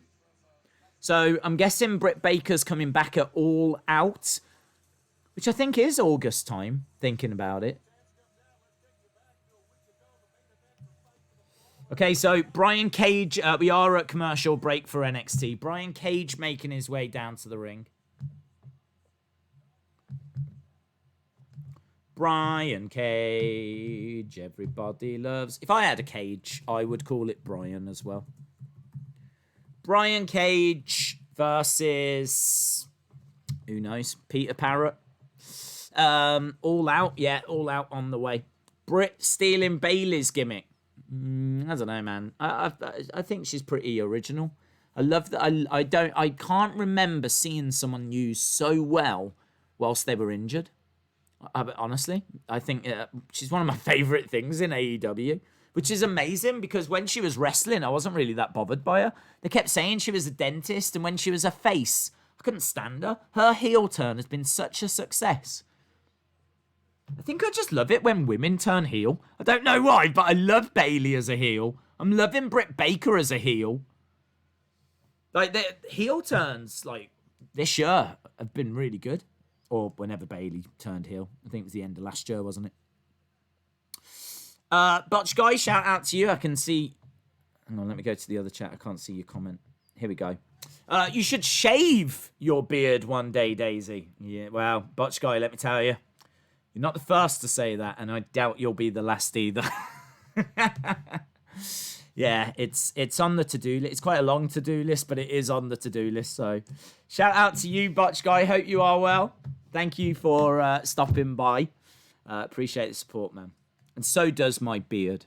It appreciates it. And we've got Tazz in the ring. Hang on, what's happening here? Alyah is coming down. So NXT is back from its commercial break. And we are building now towards Alyah versus Shotzi. Alyah versus Shotzi. Blackheart. Don't know if you spell it that way, but I've gone with it. So, Alyah versus Shotzi. I need to do it also, says Botch Guy. It's lockdown life, innit? It's lockdown life, living that lockdown life. Do you know what I mean? I want to look back of pictures and videos of me from this time and just be like, that's how hard lockdown was. When people go, in years to come, people will be like, what was it like during the pandemic? You know, people that are being born now in 20 years. Do you know what I mean? They'll be like, can you tell me what it was like during the coronavirus? And I'll be like, well, I don't need to tell you. I can show you. There was this website called YouTube. I think it's still up. I'm not sure. The Russians might have hacked it by now, but we'll have a look. And we can go on and we'll watch it. And I'll find a video. And I'll be like, that's how hard it was. Look at my face. Look at that beard. Look at that beard. And it's just going to be a perfect example of the struggles that mankind have gone through during these recent times. In many ways, I do feel that my face, and maybe yours as well, Botch Guy, and maybe yours as well. You know, no disrespect to your face. I'm sure it's beautiful, but if you've got a bit of beardage like me, then maybe they can be the adverts for how hard 2020 has been. But all I keep thinking is, once I shave it off, I am going to look so fit that it's going to be one of the biggest makeovers in the history of YouTube. Hey, Ricky Starks is here again. We were talking about him. Ricky Starks is here. Moxley's come down with a baseball bat wrapped in barbed wire. This all kicked off, didn't it? 1 minute I got Brian Cage in the ring. Now I've got Ricky Starks has come down. Stroke Daddy. That's his nickname. That's not a suggestion. And we've got Moxley in the ring with his baseball bat. Darby Allin as well. He's come from somewhere. Don't know where he came from. Well, I do. His mom and his dad loved each other very much. And after one night, they, had a few drinks and put on a little bit of Barry White. Did what they did, and that's where he came from. But, I mean, tonight, I don't know where he came from. So, right, that's happened. Over on NXT, man, honestly, you get distracted for a second. It's just like, both the shows go mental. We got Shotzi, we got Alyah. Shotzi came down in a tank, as always. Robert Stone is at ringside. I think they are trying to pull the trigger here on Alyah. It looks to be the start of an AEW women's tag division. Okay, what with Ali and Brandy, the Nightmare Sisters. I've seen them two working together. So yeah, we could be on the road to a tag division there. I don't know who else you would put together. You might be able to come up with some fun teams. Might be a really good way to use Rio, actually. Put her in a tag team. Right, we're underway with Alyah and Shotzi. Nice snap suplex, rolls over. She's still got Shotzi. That was a Northern Light suplex into a bridge. That was a Northern Light suplex, and she bridged and tried to get a pin. Alyah looking quite good here.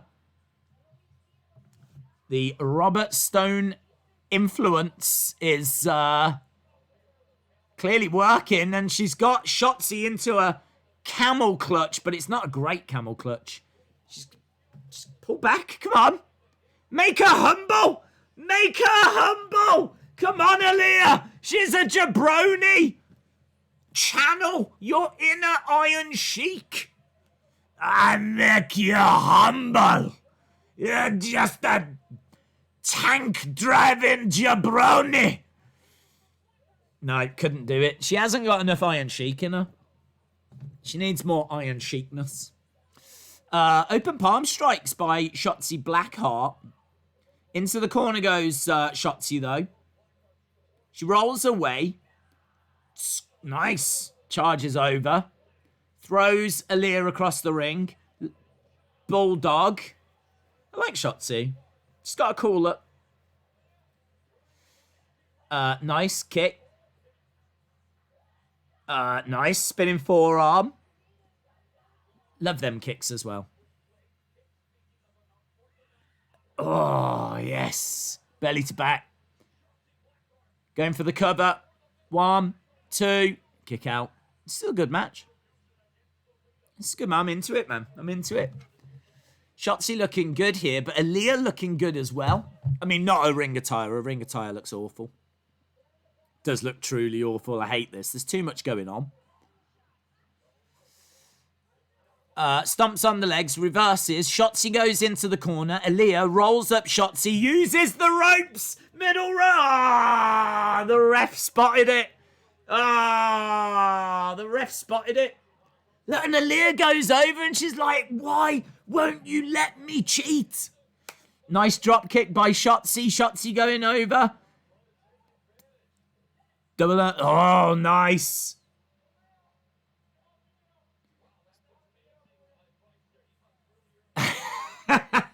Miro says that's amazing advice by Robert Stone. Robert Stone's like, Shotzi, leave her alone, Alyah. You've got to get up. Stone goes down. He's making out that he's twisted his ankle. Blackheart up top. Oh, that was moody, man. That was moody. That senton. Senton from the top. Wow, that was moody. Moody Blackheart. Shotzi Moody Heart. Moody Heart. Yeah, not a bad match. Not a bad match. I was thoroughly entertained. Right, we've got Jericho and Floyd. Addiction Friction.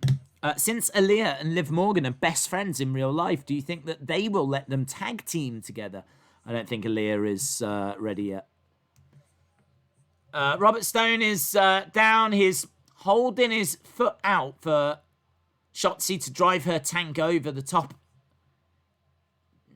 This bit's a bit silly. What was that? Ah, nice! Mercedes Martinez is here. Mercedes Martinez. Why are they trying to make out that this tank, this clearly plastic tank, why are they trying to make out that it's like some kind of unmovable object? I don't understand. Mercedes Martinez walking away. She's badass, man. Robert Stone said, I tell you what, if he can get Mercedes Martinez in his brand, that'll be a big addition. The tank thing's silly. I mean, I like the tank. It's a nice little thing. And I'm sure Mattel can eventually make one, right? Which would be great. Little Shotzi figure in a tank. Lovely. But trying to make out that this is breaking his ankle by driving the tank over, I'm not buying it. Okay, we got the Young Bucks. They're in a kitchen. This is Wednesdays. Wednesdays are so crazy. You watch someone get driven over by a tank, and then I turn around. We got Butcher and Blade in a kitchen now, with the Young Bucks there. Falls Count. Are they having a Falls Count Anywhere match now? What's that? I don't know what's happening. Okay, we are underway with a Falls Count Anywhere match, apparently. Butcher and Blade. Oh, look, they've just been preparing that meat. They just were preparing. Oh, that is moody.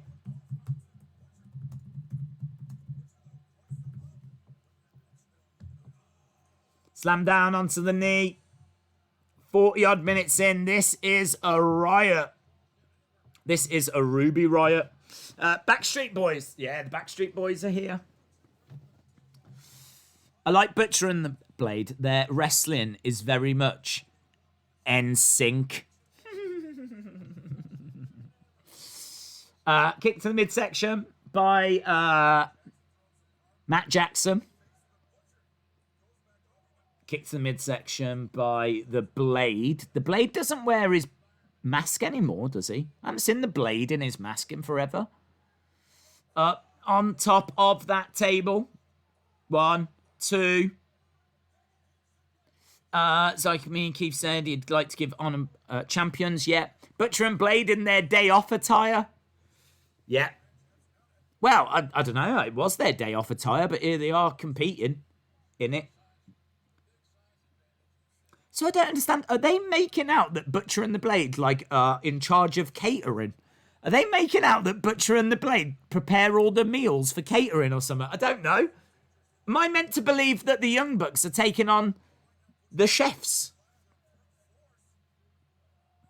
Okay, that's silly. Blade is on a trolley, and they wheel the trolley to where the Young Bucks were. And of course the Young Bucks move, but riding a trolley like that is something I would have done when I was 7. Knee strike by Nick Jackson. Forearm by the Blade. And again, they're fighting outside here at Daly's place. I've never seen Daly. I don't know where Daly is. I'd love to see Daly. Could you imagine if they bring him out? Daly is like AEW's fella. You know how Sheamus always calls for fella? AEW have got Daly. That's quite funny. In the back of that lorry, AEW lorry, there was a sign that said Mud Show, which is what they're always compared to. They're always called a mud show. It's kind of a derogatory term to say that you're just a mud show. Not a proper wrestling show, you're just a mud show. And there was a sign that said mud show in the back. So AEW just having a little bit of fun there. It was a very obvious sign that was very well placed. So a little Easter egg. David Paul says, supposedly that's their real day off attire. Right. We're back with NXT. I think we got Isaiah Swerve. Yeah. So we got Isaiah Swerve. He's in a recording studio. Okay, so Isaiah Swerve is in a recording studio. Are they gonna make Isaiah Swerve's 2020 Jeff Jarrett? I hope so. I want him to do a rap version of Alone with My Baby tonight. In my way, working hard on the go. Hands on the clock, keep spinning too slow. I can't wait to be alone with my baby tonight. Alone with my baby, alone with my baby. Everyone says that I'm going crazy, just like Kanye West did the other day. I'm not like him, but that's what they're gonna say. Oh! Telling you, that is the 2020 Isaiah Swerve track. Right, he's still cutting his promo. We've got Carnage over on AEW. The Blade is going over to the escalator. The escalator is on. Just get on the escalator. Why are you standing? He's standing there saying no. Why doesn't he just get on the escalator? I don't understand. The Blade was like, no, just get on the escalator and then you can get away. He just gets super kicked and he's going off up the escalator now. I don't get that. I forgot to tell you, I got a little bit of the bubbly figure. They are top notch, says Eric Durigi. Yeah, I'm very interested to see them. I do think some of them look amazing, and the Jericho ones in particular, I think, look very good. Jury's out on the Young Bucks. Can't remember all of them. Some of them look great. Some of them, But, yeah, the Jericho ones, I think, look very, very good. Right, we've got the North American Championship on a little plinth. Johnny just lovingly having a look at it. Right, let's go change this over. So this is going to be that triple threat. Johnny Gargano versus... Who's he taking on? He's taking on Bronson, Reed, and someone else. Roderick Strong, I think. Good match. Two former champs there and an up-and-comer. So, Dynamite has gone to commercial break.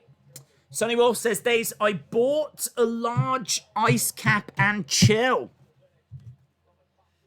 I don't think, Sonny, you should be going around saying anything and chill, because there are, do you know what I mean? Connotations. Like, sometimes it doesn't mean chill, just so you know, yeah? Just so you know. Just so you know. Days, if they don't put the title on Finn, I genuinely don't know what they are doing. Days, our women's tag title tournament this summer. There was, well, I don't know. I haven't heard one being mentioned, no. What's missing in this title tournament is someone fighting for their job. You're right. You're right. How can I emotionally invest in this if no one's unemployed?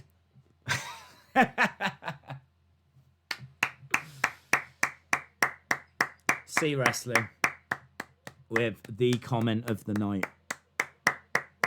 A round of applause. Very good. Very good. I would like Bronson Reed or Damian Priest. Okay, cool. But who do you want to win the tournament?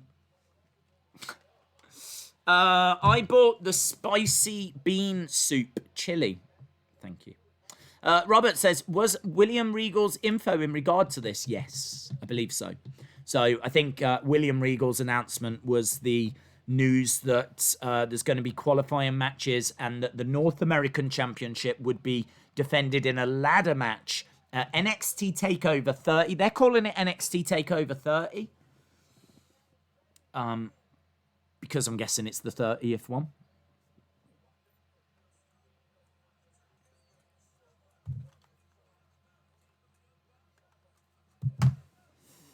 Right, we're at the ringside area with Butcher and the Blade and the Young Bucks. We're still underway with that match. Obviously, Blade, last we saw, was going off up an escalator. Over on NXT, we're underway with this triple threat match that should be a very interesting. This should be very interesting. Here's Blade. Blade has found a chair. Pablo Gamer, shout out to you. Why did they get into the arena now? I'm not sure. I think, did Nick Jackson just accidentally hit the camera then? I think as he got hit, he kind of, his arms went out. And I think he hit the camera. He seemed to be quite, it was like, ooh. There's a moment where he got hit and he was like, ooh, ooh. That stings. That stings. We've got table set up. Stunner.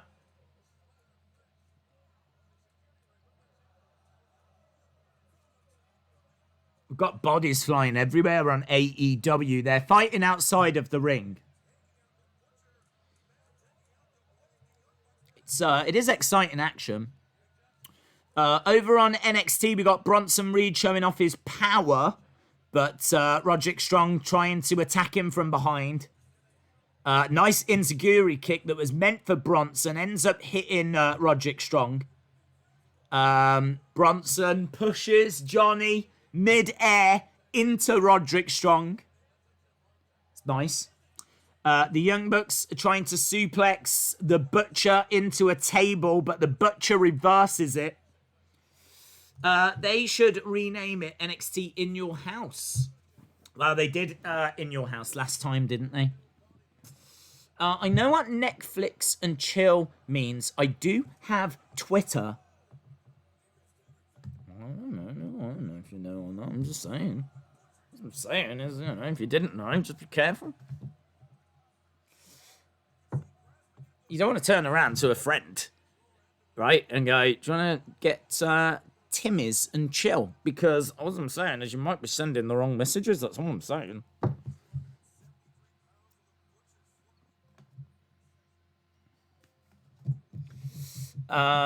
Reed is awesome. Yeah, I like him. He's really good.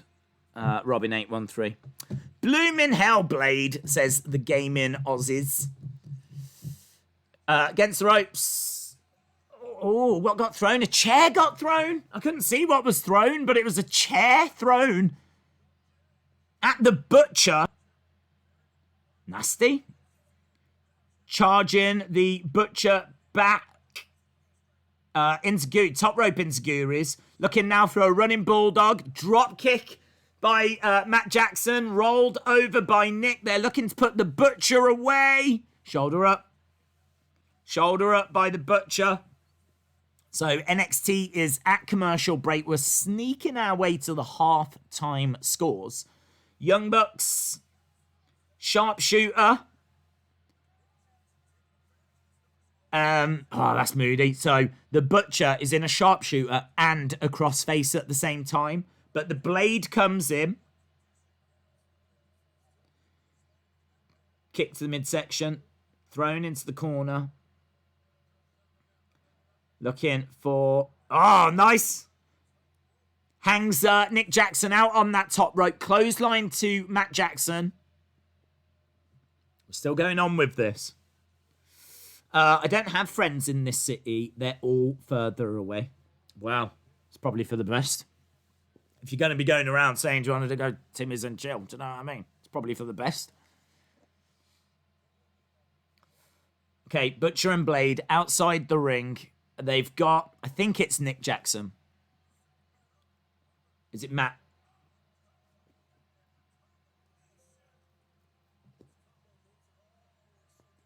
Powerbomb and Netbreaker.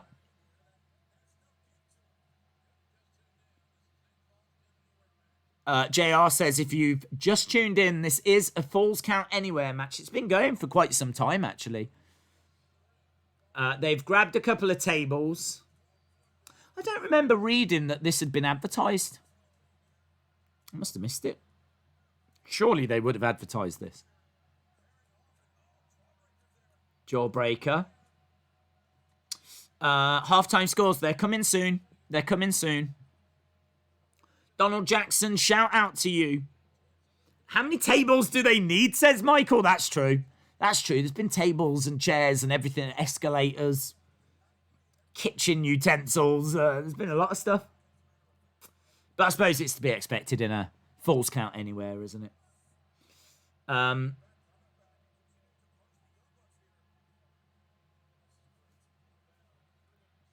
Right, they're looking for suplexes, but they couldn't get them. They throw Butcher and Blade into each other. They go for super kicks. Down goes the Butcher. Forearm strike by the Blade. Butcher charges over. They duck out the way. Double super kick. We got a super kick party. Super kick party. We're back on NXT. Roderick Strong and Johnny Gargano both working together on Bronson Reed. Bronson Reed in the corner. So that match is still underway. We've got double V triggers on the Blade now on the entrance stage. So they're putting Blade onto the table. Bronson trying to get up in the corner. This has been quite a bit of Roderick and Johnny working together on Bronson.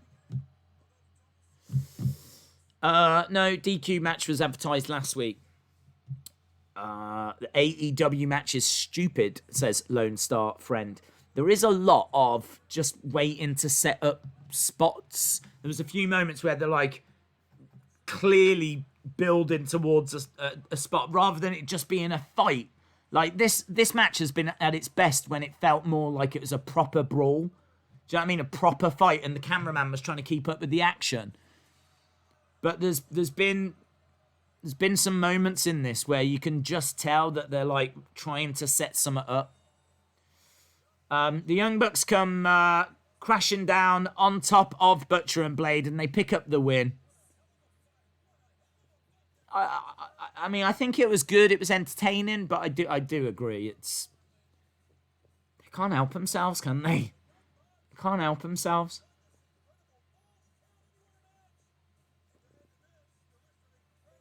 But it was fun.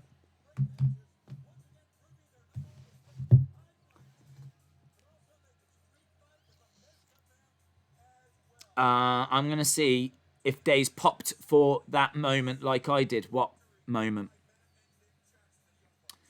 Has AEW match ever ended in a DQ? Oh, that's a good question. I don't know. I don't know. I'm sure one must have. A great win for the Young Bucks, says David. I really like the Mud Show sign in the back of the truck. I thought that was funny. Bronson officially has a third testicle. Wow, that's a fun fact.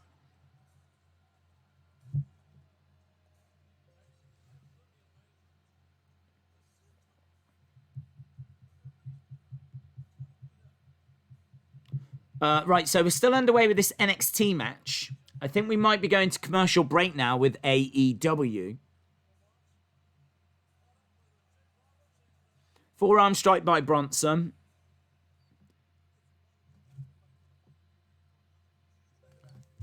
Okay, we've got, is this David Marquez? With Lance Archer and Jake the Snake.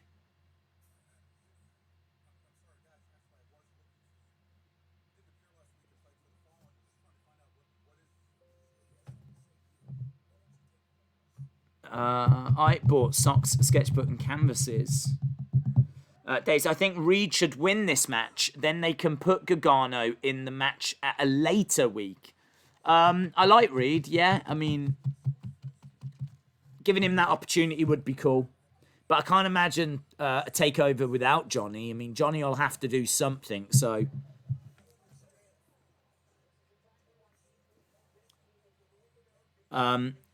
Big right hands, headbutt, trading blows.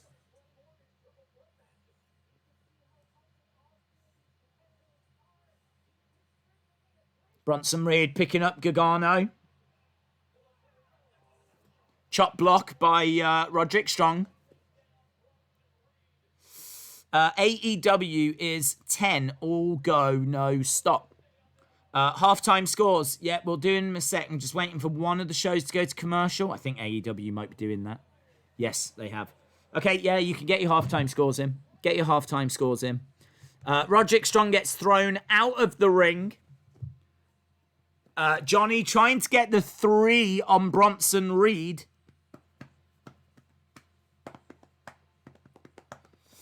NXT 6.5, AEW 8.75. What the hell is a 9.6? Knock it off. AEW has been explosive so far. What show do you think is better? I think AEW's been better tonight, personally. I think AEW has been better. I don't think it's been perfect. I didn't like the thumbtack thing. I loved the moment. Loved Eddie Kingston being on the show. Thought it was a good match. Would have liked that to have been the finish. I don't know. What's the point in doing it if all it's going to do is actually the opposite of what you want it to do? Like, it's meant to hurt Cody, but it actually fired him up. So, don't know. Just a little niggle. Young Bucks match thought was good. I'm not a fan of the spots. When it comes to a Falls Count anyway, I just like a brawl. Do you know what I mean? I like it when they're really going at it. I don't need people being thrown onto escalators and those funny moments that they try to put in. Or, you know, trying to set them up for certain things.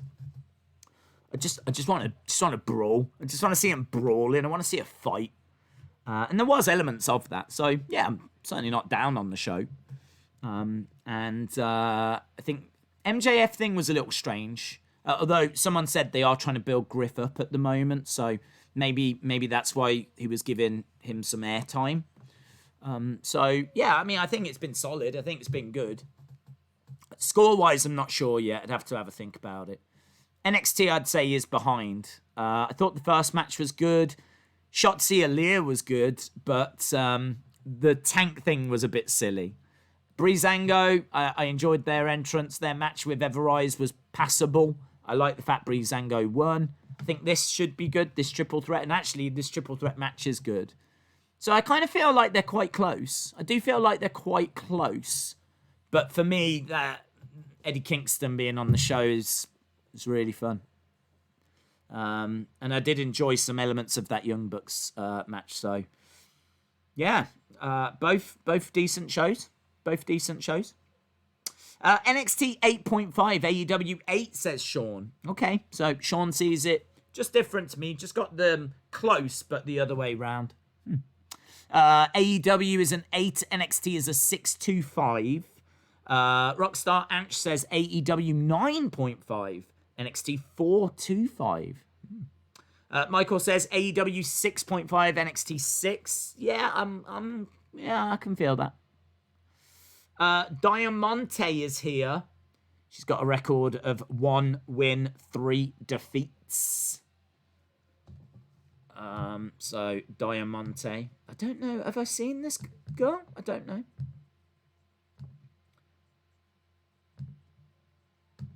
Let's change the graphic.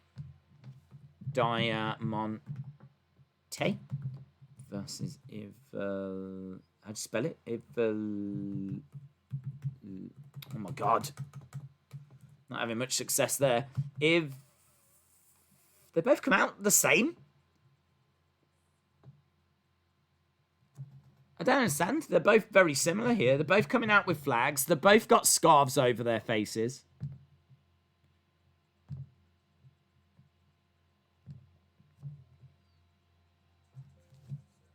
I don't mind the flag thing, actually. I think it's kind of cool. Make you stand out a little bit. But what flags are they?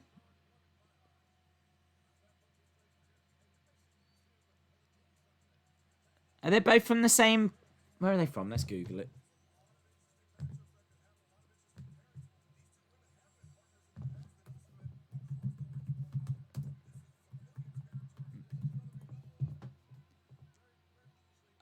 She is from Florida. Diamante from Florida. She's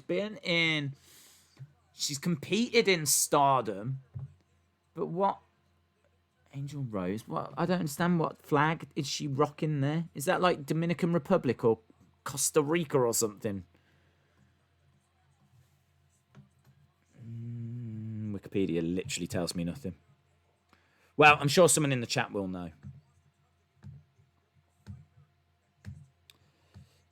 Puerto Rico. Cuba, Puerto Rico. Hey, that was quite good, wasn't it? I told you I like flags. I would have said Dominican Republic or Puerto Rico. Costa Rica, Puerto Rico. Yeah, one of those.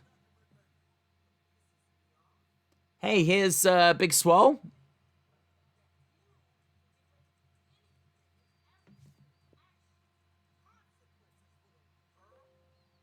So, is she talking to Britt Baker?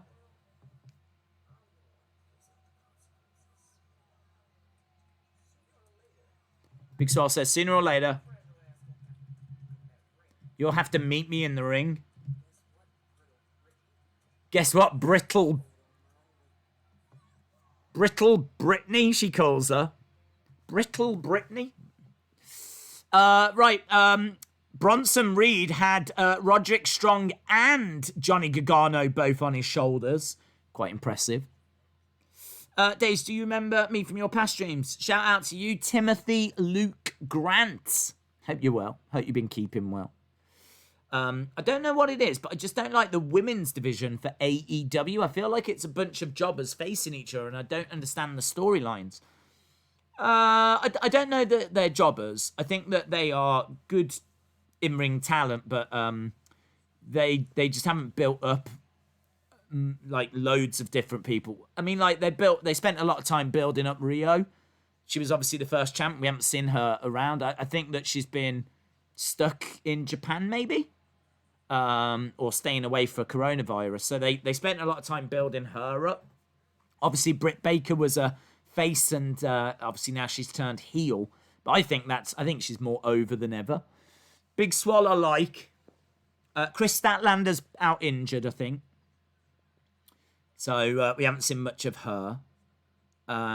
Big Swole, haven't seen compete in a little while. Nyla Rose, they're doing a little summit with Vicky Guerrero. Hikaru Shida. It's good. I like Hikaru Shida. Penelope Ford, I'm not a massive fan of. Yeah, I mean, there's no one that's like, do you know what I mean? You'd have to say the biggest star they've got is Britt Baker. And she's injured. But I like the fact they're bringing more females in and having a look at it, you know? There's starting to become some potential there. Obviously, they've signed that Abaddon as well. Right, we're still underway with this triple threat match as well. We're forearm strikes coming in by Roderick Strong on Bronson Reed. James Webb says NXT is the more consistent show in my opinion. They don't go overboard with the comedy. They don't put on a total stinker show. Knee strike by Roderick Strong. I think both have positive and negative elements. That's always been my feeling. I don't think that either show is perfect. But I don't think either show is a disaster. Most weeks, both shows for us are around a 7. Kind of around that ballpark, pretty much most weeks. Some weeks we prefer NXT, some weeks we prefer AEW. In the ring goes Johnny Bronson Reed outside of the ring. We got 48 minutes left. Knee strike by Roderick Strong. Slams Johnny Gargano down. 2. Shoulder up by Johnny. We got chops being traded here by the women on AEW. It's a slap fest. Slapfest 2020. Face to face. She does slap her around the face. She fires the shot back. Roderick Strong. Gargano escape, but reversed by Roderick. Oh, I tell you what, this NXT match is a bit tasty. Roderick cartwheeling over, going for a kick. Johnny rolling him up.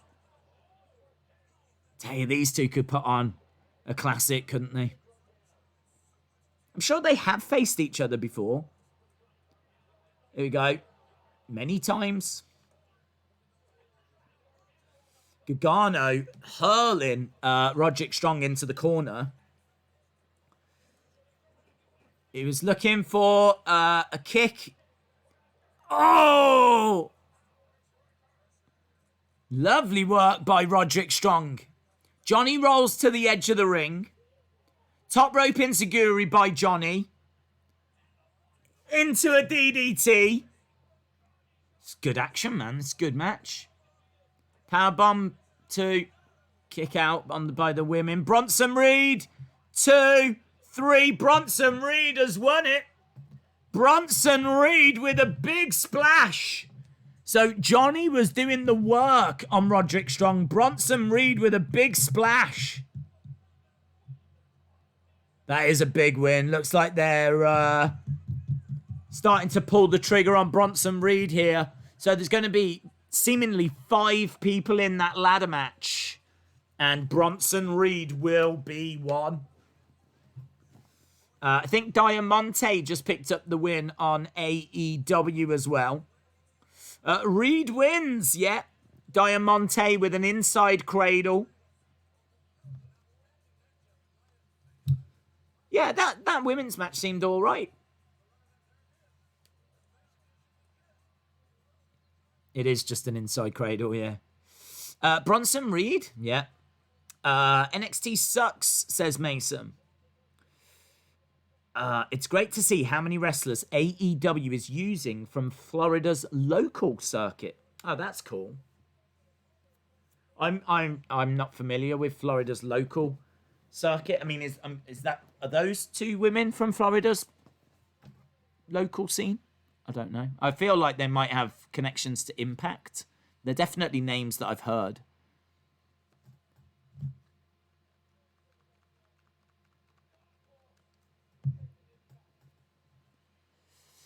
So, Bronson Reed has got his sights set on that championship. AEW at commercial break. Just seeing Timothy Thatcher when he defeated Oni Lorcan. It was a great match on NXT, says Sandman882. Yeah, it definitely looked it. Is Tommaso getting called up soon? I'm not sure Tommaso wants to go. Whenever we've heard from him about it, he's always said that he's got no interest. We've got Oni Lorcan, Timothy Thatcher coming up next. Diamante was with Santana and Ortiz in Impact. Oh, okay. Thank you, Benjamin. Gargano should have won, says Rockstar Anch 2. Timothy Luke Grant thought that Johnny would win as well. James Webb says, I'm not a Gargano fan, but that dude always has a banger of a match. I agree. Chris says, AEW sucks. We have got Oni Lorcan, Timothy Thatcher coming up next. It's a rematch from a few weeks ago.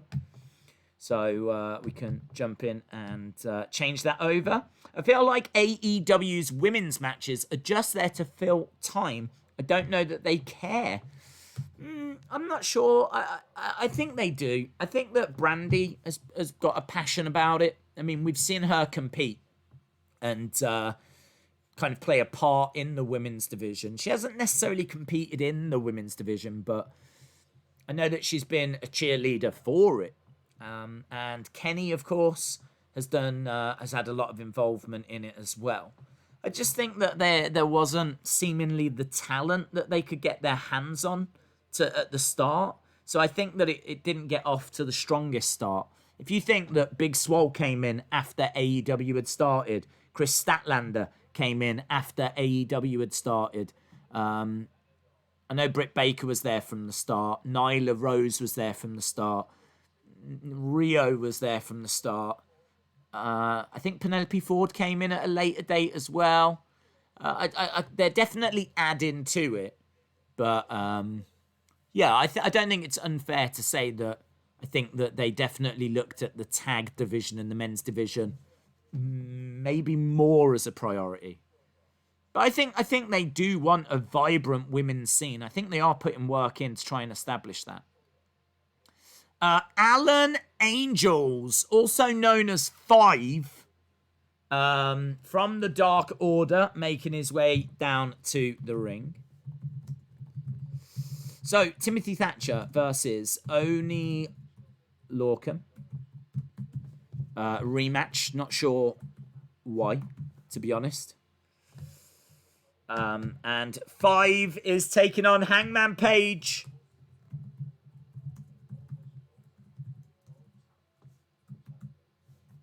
There we go. Hangman versus Five. And Timothy Thatcher versus Oni Lorcan. Please give Five the win, says Chalmers. I wonder if he'll go out celebrating with 1 to 4. Do you think he'll go out with all of them? They'll have a big night on the town. Days, if Pete Dunne never left, do you think that he would have turned on Riddle and had a fight pit match? I would imagine so. I would imagine that they would have done something like that, yes. Right, we're going back to NXT. We're, as we said, getting down to not far away from main event time. I think we'll get through these matches and then... Oh, I love that. Thatch as Thatch can. I love that. Oh, is that a shirt? I want that shirt. I want that shirt. Obviously, there's a style of wrestling which is very technical. It's that mat-based kind of joint manipulation, different holds like double wrist locks, you know, different arm bars. You know, that is known as catcher's catch can. It's what that style of wrestling is called, and it's a very old, very traditional style of wrestling, which is very prominent here in the UK. You hear about catcher's catch can, you know, Pete Dunne getting taught that style. You'll see a lot of the NXT UK guys using that style, and very much Timothy Thatcher is a big fan, a pioneer, if you will, promotes that style. He's got a shirt that says Thatch as Thatch can. Well, I think it's a shirt. I'd imagine it's a shirt. It's definitely what was just displayed on screen. So, yeah, loving that. He's I really like Timothy Thatcher. He's one of my favourite in NXT. It's just subtle stuff about him that I really like. I love his ring attire. I mean, I even love the fact that it's got his name on the back, but it's not bright and prominent. It's like black. It's black writing on like blue, dark blue trunks, and you can't see it. There's just no showmanship to it at all. Only Lorcan's in there in like electric blue ring attire, but not Thatcher. And Thatcher's got that kind of face that looks like it's been punched quite a few times. He looks like he's been in some wars, you know? He looks like he's been in some scraps. Double wrist lock.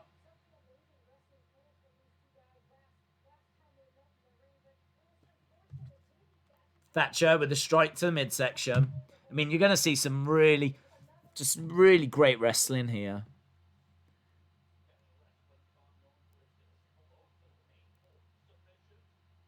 Down, working on the leg, but Thatcher knows the escape and he's looking for an arm bar. He's trying to grab the arm here of Oney Lorcan, but Oney Lorcan holding on to ensure that Thatcher can't get the arm.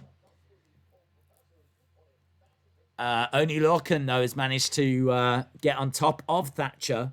Slap coming in. If the wrestling holds fail, just go with a slap. Slap's coming in by Oney Lorcan. Big chops. And again. Against the ropes. Belly to belly by Thatcher. I'd love to see some more of those vignettes. I'd love to see some more of those Thatcher training things. I thought they were really interesting. I'd love WWE to kind of go into the technical side of it. There's definitely an audience for that. Even if they don't do it during the show, just do it on the network, you know? Do something on the network where you can, you know, really learn. Why don't they do that? I mean, they've got the Performance Center. Why don't WWE show you wrestling training? A whole series of wrestling training videos. You know, have one of the trainers, have one of the trainees, and just put them through their paces and show them being taught. Like, this is step 1, this is step 2. I think that'd be fascinating. I'd love it. I'd watch that. Just a series, 10 episodes, 20 minutes long.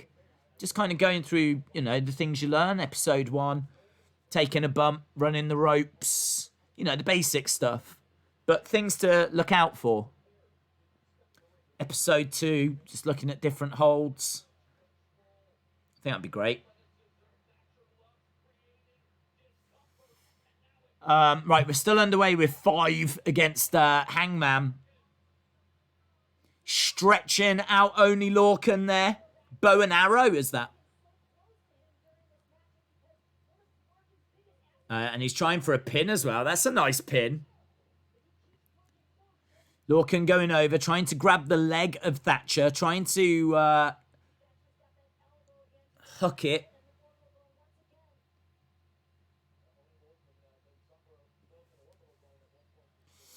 Dave Meltzer is definitely going to score this Oney Thatcher match low. Oh, why?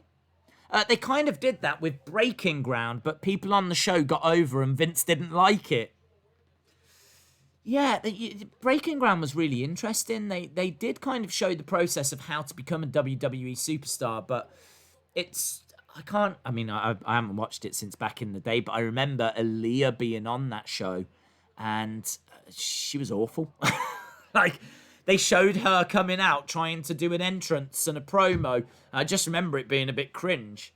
I wouldn't present it that way. I would literally just no entrances and all this. I'm not interested in how you become a superstar. I want to see how you learn the in-ring stuff specifically.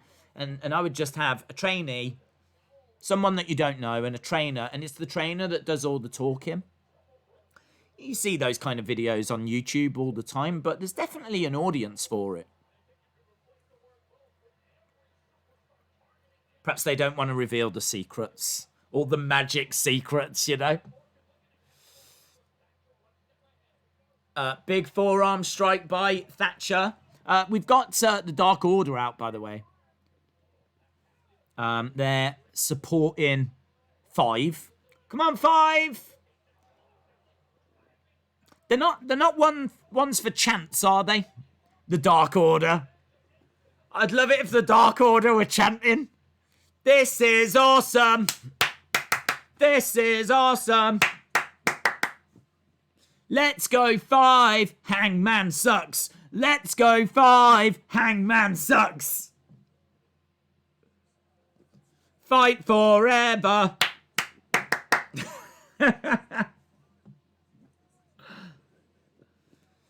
Nice Enziguri by 5. A good kip up by 5 as well. Big clothesline. Turns 5 inside out. I don't know what an inside out 5 looks. Well, I do. I just saw it. AEW is the best. It's number 1. Days, who is your favourite AEW wrestler? I really like Britt. I really like Big Swole. I think Orange Cassidy's cool. I was really, really into him. And I don't know, it's just, don't know. I can't quite put my finger on it. I don't know what it is. Maybe I'm just used to him now. Maybe I'm used to his gimmick now. I've got used to it. I know what it is. So it's maybe hard for him to... I don't know what it is. I still really like him. But he was my favourite. Is he still my favourite? He's up there. But I honestly think Britt. I just love what Britt's been doing. Feel free to let me know who your favourite is in the chat. 5 kicks out. 5 is still alive. Well, I don't know if he is now. He just got power bombed. 1, 2. No, he's dead. There we go. Hangman beats 5.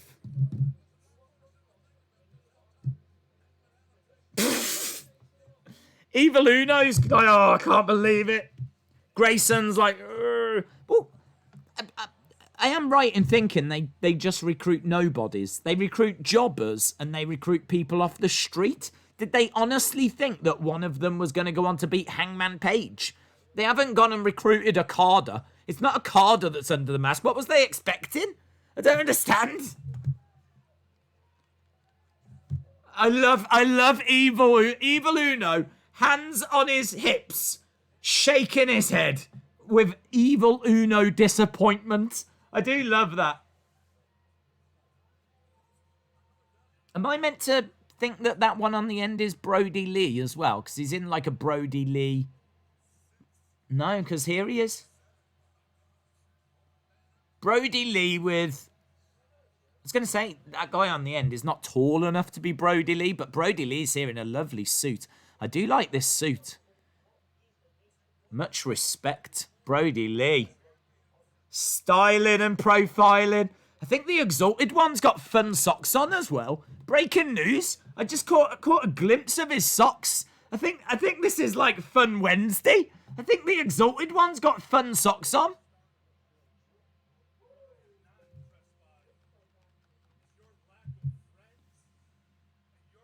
Brody.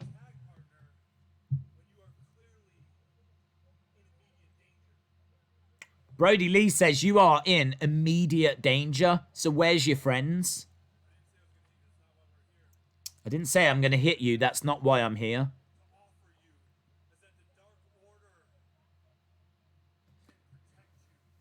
Dark Order are a joke, mate.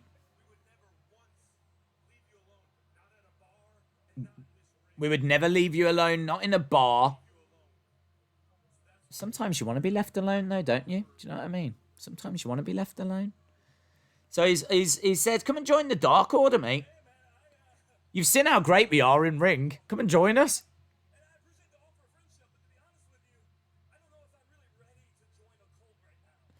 Hangman says, I don't know if I'm ready to join a cult right now. Cowboy.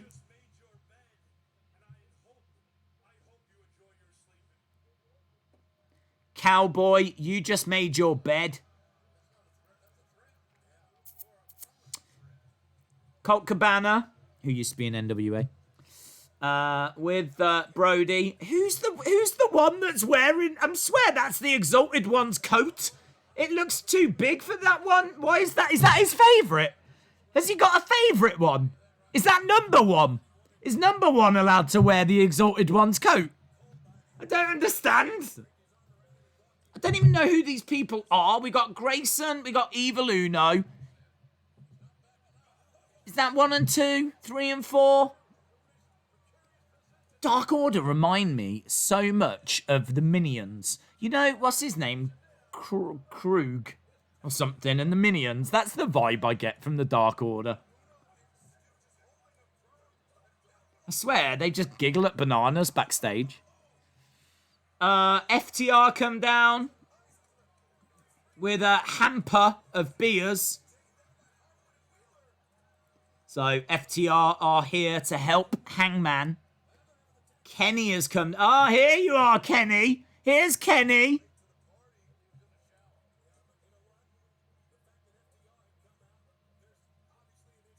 Well, why was he in the shower? FTR giving Hangman a beer. He's going to love that. Best friends forever now. BFFs. Whew. He needed a beer.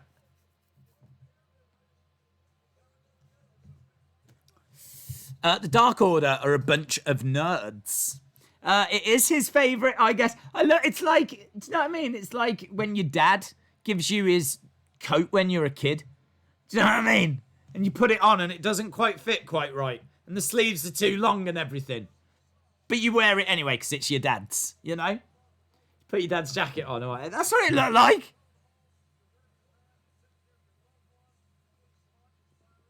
Weird. They are a very strange group.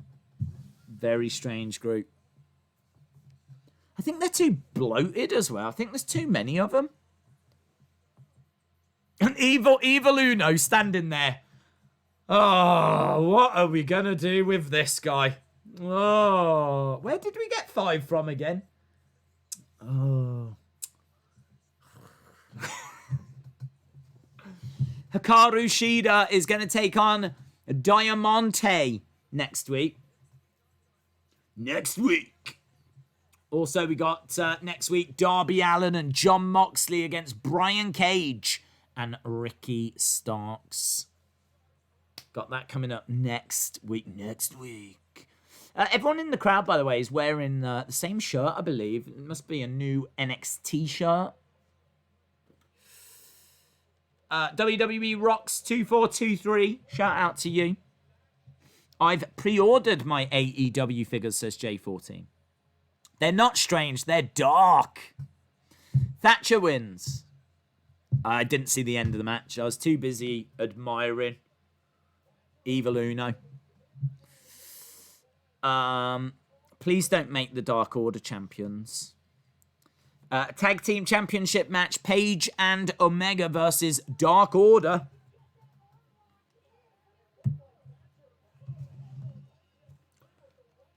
We've just got a little advert for the AEW figures. They will be in Walmart on August 3rd. We are sneaking our way towards the release date of those.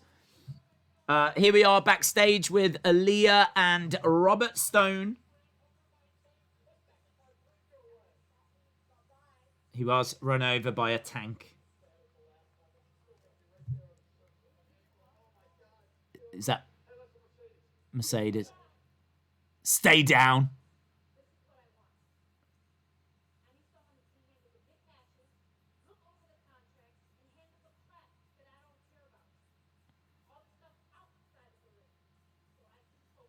I like this.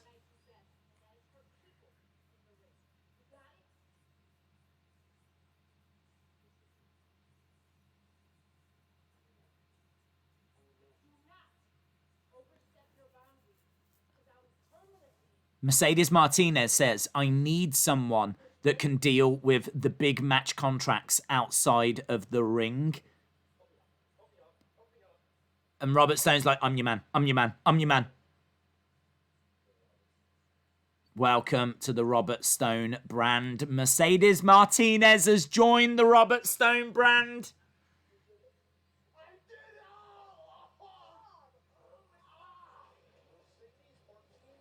That's a big get for him, man. That's a big get. Right, Karrion Kross against Dominink Dijakovic. Coming up next.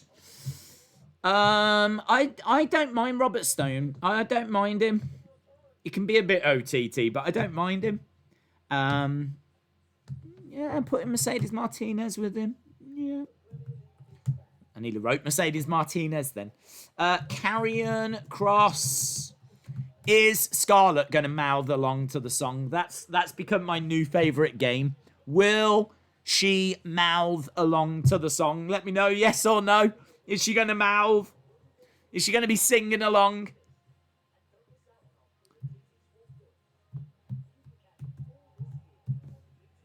Dijakovic. That main event for NXT should be good. What was the announcement of William Regal? He is having a sex change. He's having a sex change. He's going to be known as Wendy Regal. And he has also been cheating on Steph. Well, he's been in a relationship with Triple H. So, yeah, it's big. It's big news. It's everywhere. It's big news. It's all over Good Morning America. It's all they're talking about right now. Right, so main event, Karrion Kross against Dijakovic. Yes, no, yes. I'm saying more yeses than nos. Jurrasic Express versus, who are they facing? Inner Circle. Inner Circle. I think the glitching has stopped. I think it's stopped. I've not been watching, but I feel like it's settled down. Hopefully. Is Jurrasic Express versus Inner Circle? Yes. The Kross entrance is amazing. Yes, but is she going to be mouthing along to it? Yes, says Chalmers. It's a huge affair, says well it is. It is. It's absolutely shocking. It's ripped WWE apart. Judas! What's the news? What news? Rosalind is sad. Don't be sad.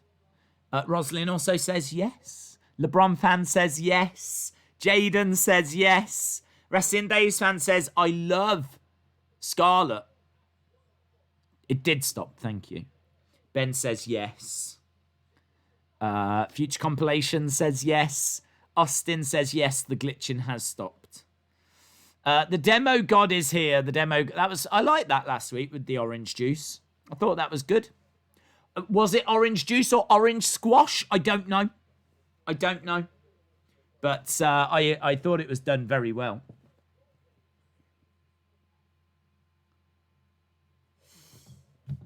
So yeah, the demo god is here. What main event is better? Don't know yet. Don't know. We will find out soon enough. What main event is better? Gru and the Minions. Yes. That's very much what I think of when I see the Dark Order. Gru and the Minions. Banana. Then they talk like that. Banana. I feel like that's actually quite a good impression. And it comes very easily. Right, here's Finn Balor. He's given NXT opportunities. He's given Finn Balor an opportunity.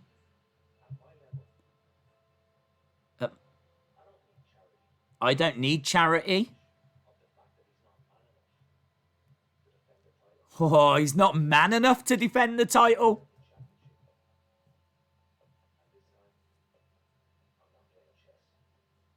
This time I'm not playing chess.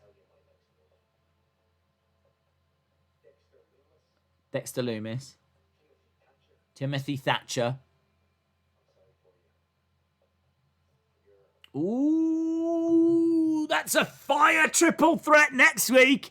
Finn Balor versus Dexter Lumis versus Timothy Thatcher. That's fire.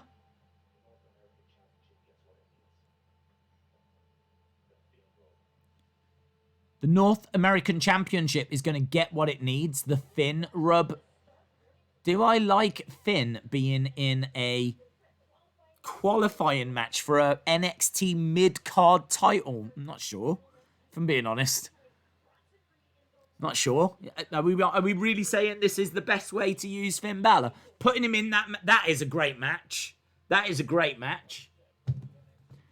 I would like to know why he wants that belt.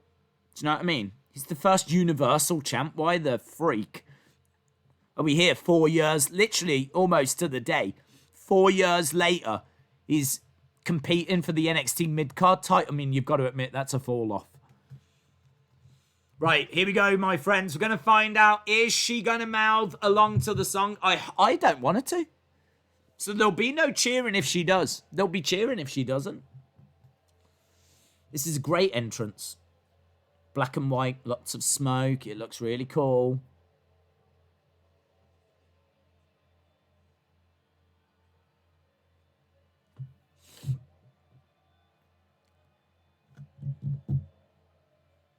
Right, here she is.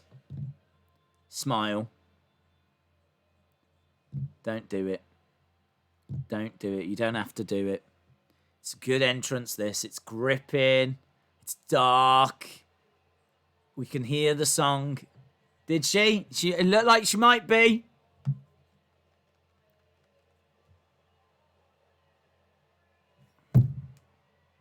She is. She did.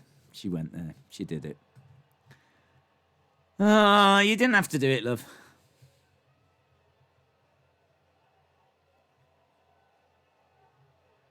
Sometimes you can't help yourself, can you? You know, when you're in a car.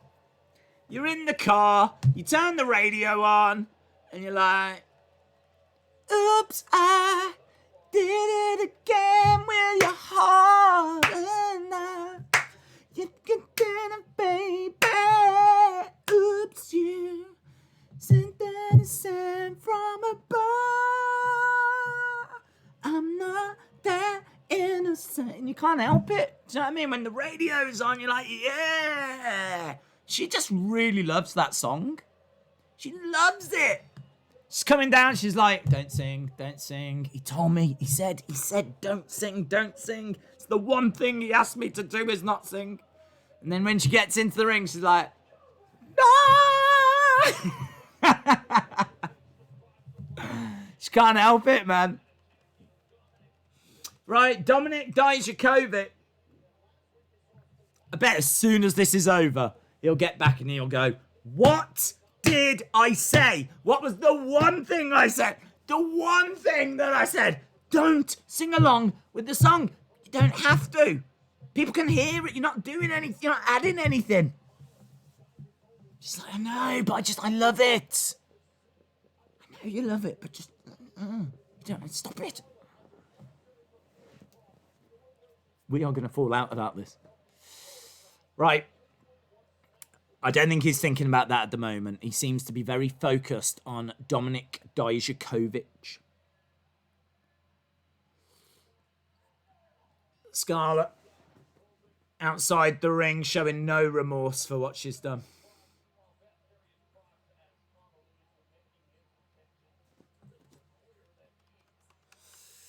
We're underway with Inner Circle, Jurrasic Express as well. You can't help but sing when you hear one of your favourite wrestling songs. That's true, isn't it? It is true. You put on that Kamala track.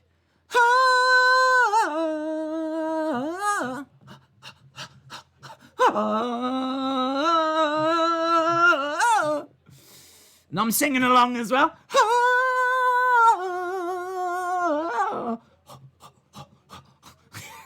I love that tune, man. Hasn't even got words. I'll still find a way of singing along. Miss Kamala. I hope he's well.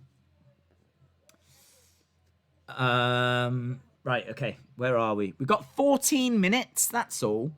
14 minutes. Jericho in there with Jungle Boy. Jungle Boy gets slammed face first in the ring. Marco stunt on the outside. Dijakovic and Karrion Kross. They're giving this match quite a bit of time, aren't they?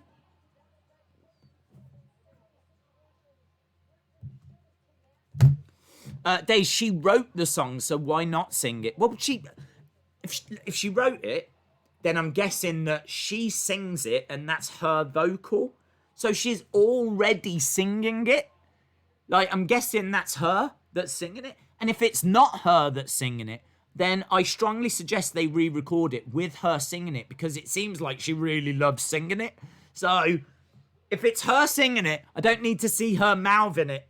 And if it's not her singing it, then re-record it and give her what she wants. Give me what I want. All she wants is she just wants to sing the song. And if she wrote it, more power to her. More power to her. But, yeah, look, we can negotiate on this. I feel there's a way forward. Do you know what I mean? There's a way forward here. Matt Hardy is in the crowd. He's watching on. He looks very sad.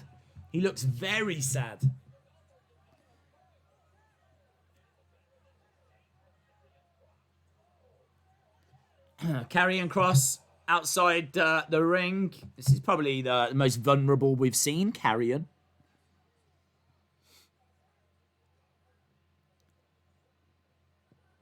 Hager getting in the ring and kicking out at Jungle Boy. So it is Hager and Jericho, by the way, representing the Inner Circle. Obviously, no Sammy around at the moment. Hager dragging Jungle Boy over. Jericho getting tagged in. It's been rumoured Pete Dunne is going to reunite British Strong Style and return soon. That'd be cool. I love them as a faction. I think they're an awesome faction. Kicks coming in by Jungle Boy. What was the announcement from Regal? He bought a new washing machine and he wanted to just let us know where he had got it from, because there's crazy prices at the moment and he actually got it 60% off. So he was just saying, it was a bit strange, but he was just saying that this thing like has got a really big load that can take a lot of clothes in one go. It's not industrial, but it's kind of bigger than what you would get in a house. So he was really impressed. I'm really impressed with the price as well. 60% off. I mean, fair enough. So, yeah, he just wanted to let us know about that. I mean, it felt quite specific to the Florida area. I mean, it's no good for me unless I would get it delivered, but I'm not sure they deliver to the UK. And I don't even need a washing machine. So it felt a bit strange. I'm not going to lie. It did feel a little bit strange. But similar to what we were saying about singing a song that you absolutely love, when you get a bargain as well, you do naturally want to shout about it. I mean, I tend to just go onto Twitter, but then I don't have access to a wrestling show that's on a international TV, do I? Maybe I would use that as my platform instead if I did, but I don't. So, William Regal can do a lot of big loads. Well, he can now. Yes, he can. You're absolutely right, and I think that's exactly what he was saying. Yes. Sing Back in Black. Sing Back in... No, it reminds me of Amy Winehouse and standing there for 5 minutes and not talking to her. A story that I've told many times before. Jericho has got Jungle Boy. And this looks like a drone shot, doesn't it? We are at commercial on NXT. AEW shirts are better than the NXT shirts. J14 says it was home bargains. Oh, well, we've got that. We've got that here.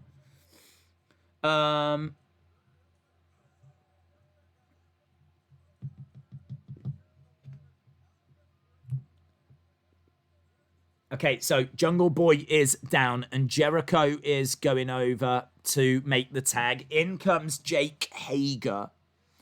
John Cena Gamer says Kamala lost both of his legs. Was it both? Was it both? I know that he had one amputated. I don't know. Yeah, I know that he had something like that happen. I saw there's a great documentary, actually. I can't remember who did it, but it's on YouTube. And you should definitely check it out. It's really cool. It does make you feel really sad for Kamala now. It's a real shame, man. What a legend. I genuinely loved him when I was growing up. I thought he was so good. So interesting. He really believed in his character as well, you know.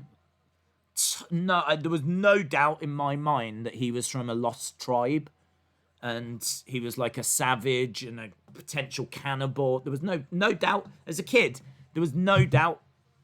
Couldn't believe it. Such an interesting gimmick. I don't think you'd be able to do it in 2020, but it was really interesting. Jericho stepping in. Jungle. Oh, hello. Floyd's here. Aubrey having to stand in the way here and say no. She's grabbed Floyd and Jericho grabs it back. What's Aubrey doing? Aubrey can't touch Jericho.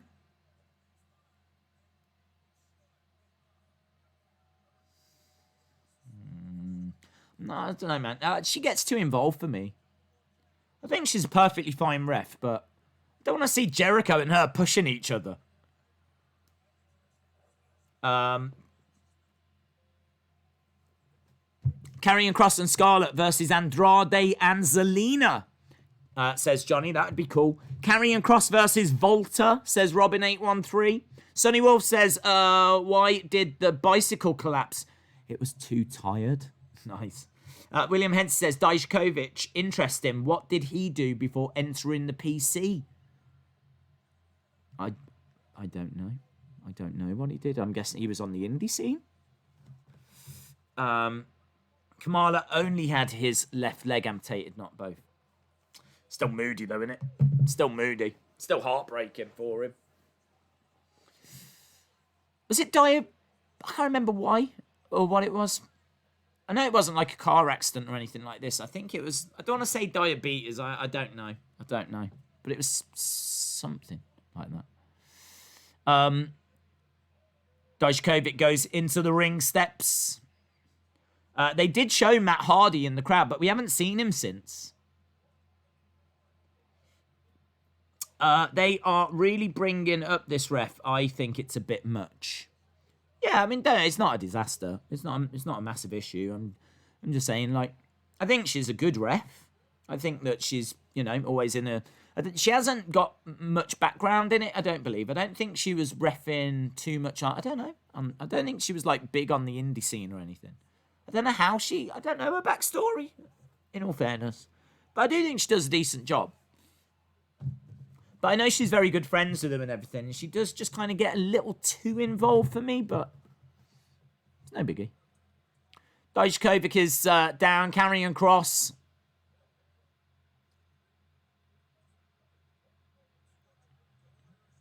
He's got a very boring face, hasn't he, Karrion Kross? He's got very, tattoos on his body and everything. Looks cool. But then he's got, I don't know, just a boring face.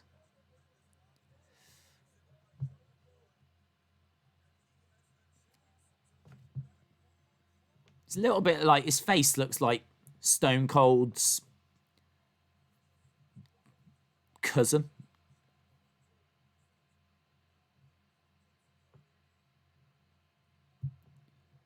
Stone Cold's psychotic cousin. Which isn't a bad thing, is it? In all fairness.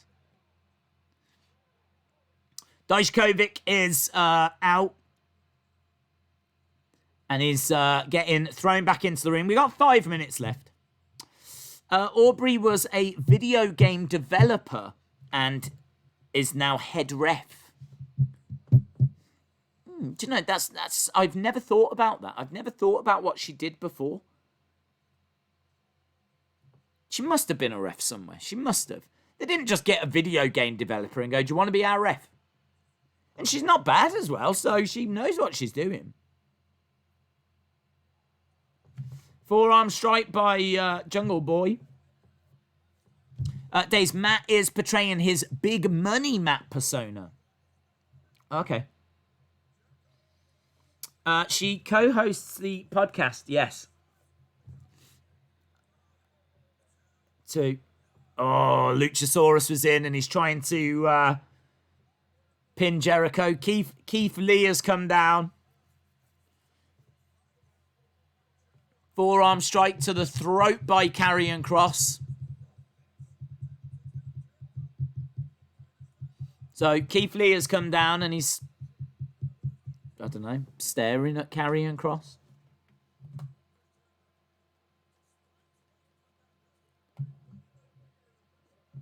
I think Keith Lee's saying, I told you not to get involved with this man.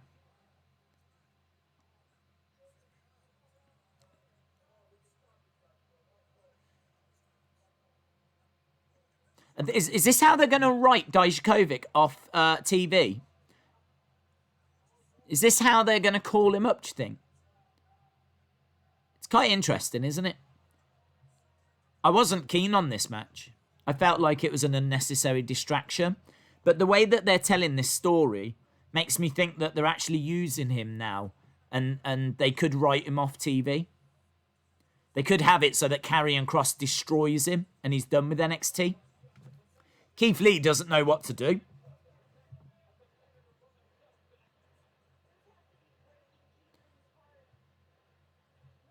So, some decent storytelling. Credit where it's due, man. Credit where it's due. I was not hot on this match at all, if you was watching earlier, but Dijakovic telling Keith Lee not to stop the match.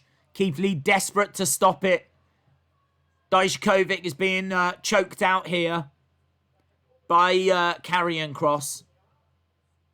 Karrion just staring at Keith whilst he's doing it. Dijakovic is out. Bell has been rung, and now Keith Lee can come in. Karrion releases the hold. Here's Sammy. Well, he wasn't gone for very long, was he? Sammy's back.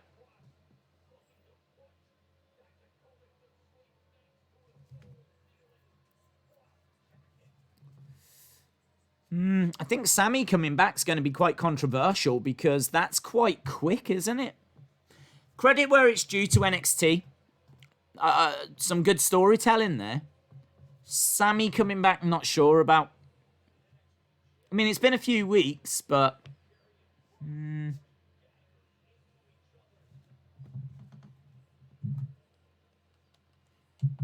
Clearly we're building... Oh, hello, here's Orange. And the best friends.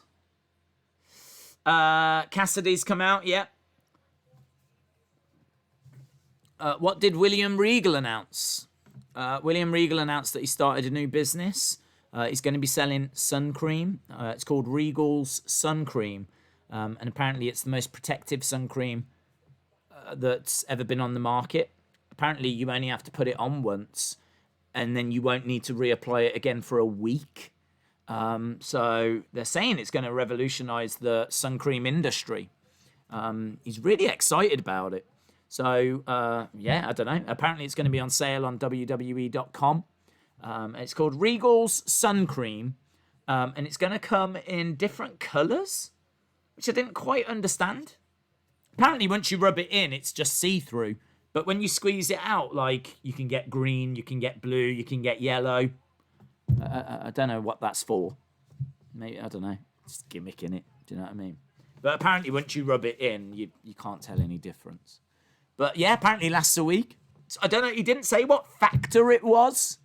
But if it's going to last a week, I'd imagine it's factor 1,000 or something. So, I don't know. He did get his buttocks out, actually, and showed us the tan that he'd got by using... I don't know why he showed us his backside. It was an incredible way to start NXT. But he did get it out and show us. And it's, you know what, in all fairness, that it was a lovely bronze colour. It was definitely a lovely bronze colour. So, yeah, I liked what I saw. Right, I think both shows have finished. I think that is official. For some reason, I've got Cody on my screen right now. I don't know. Is this from last week? Are we just going straight into last week's show? I've got Cody, or are we rerunning the show? I think we might be rerunning tonight's show. I think I'm stuck in an AEW time warp. I am. Here comes Eddie Kingston. I'm sure I've seen him tonight. So there we go. The show's ended, and now we're going back round again.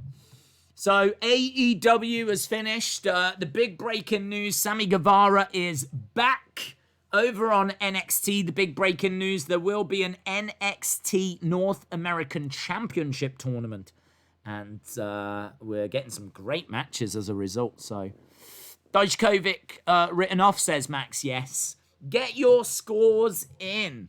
What did you think about tonight's shows? What did you think? Days. Dominik was taking Killer Kross to the limit.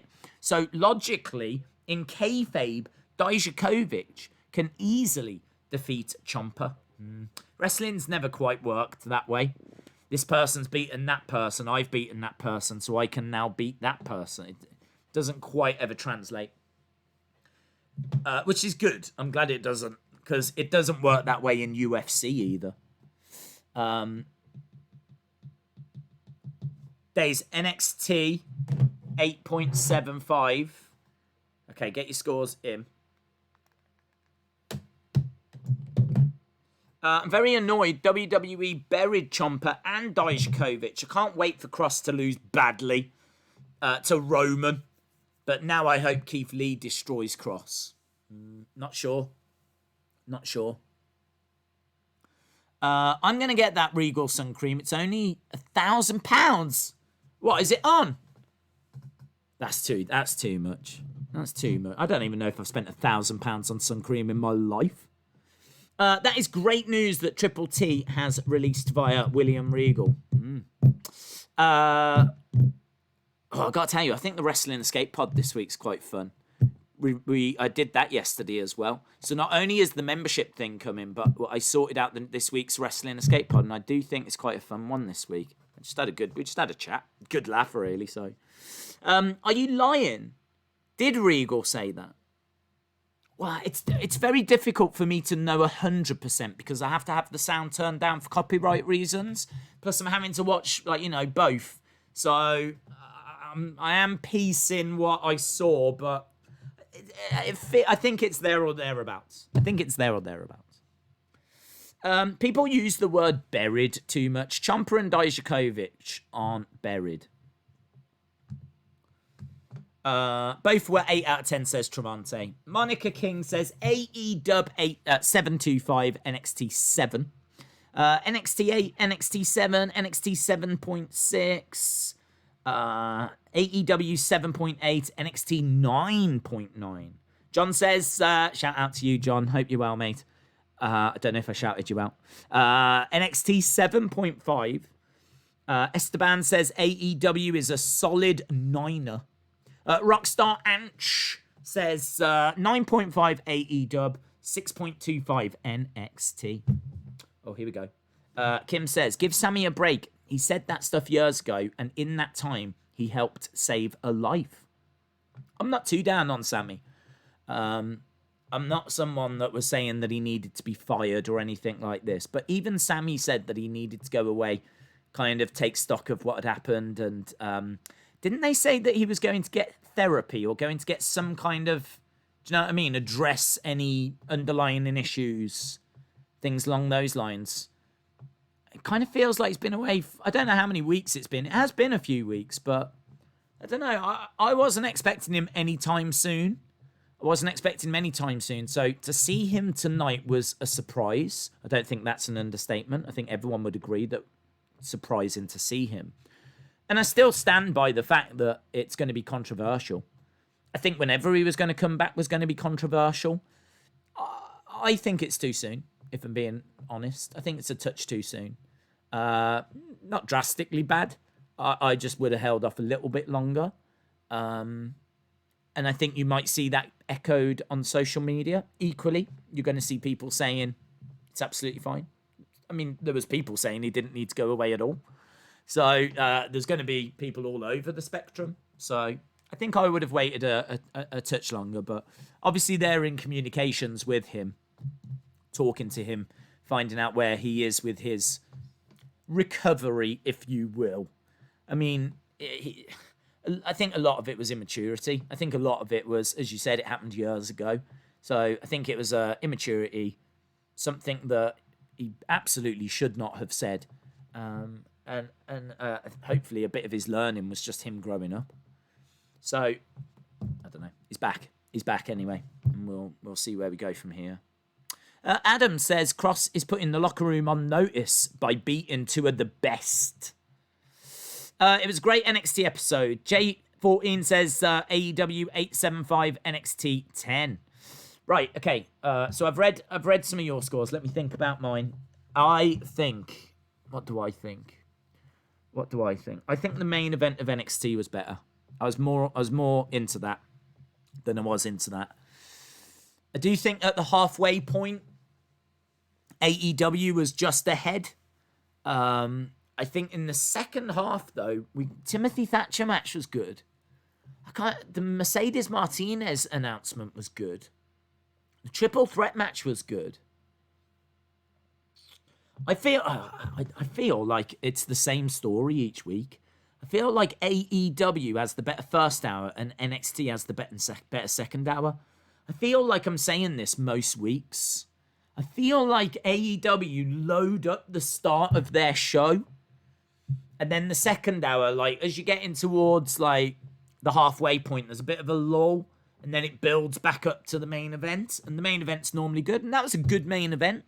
I think what they're doing with Dijakovic, Keith Lee, Karrion Kross, I'm into that. I think that's got me interested a little more.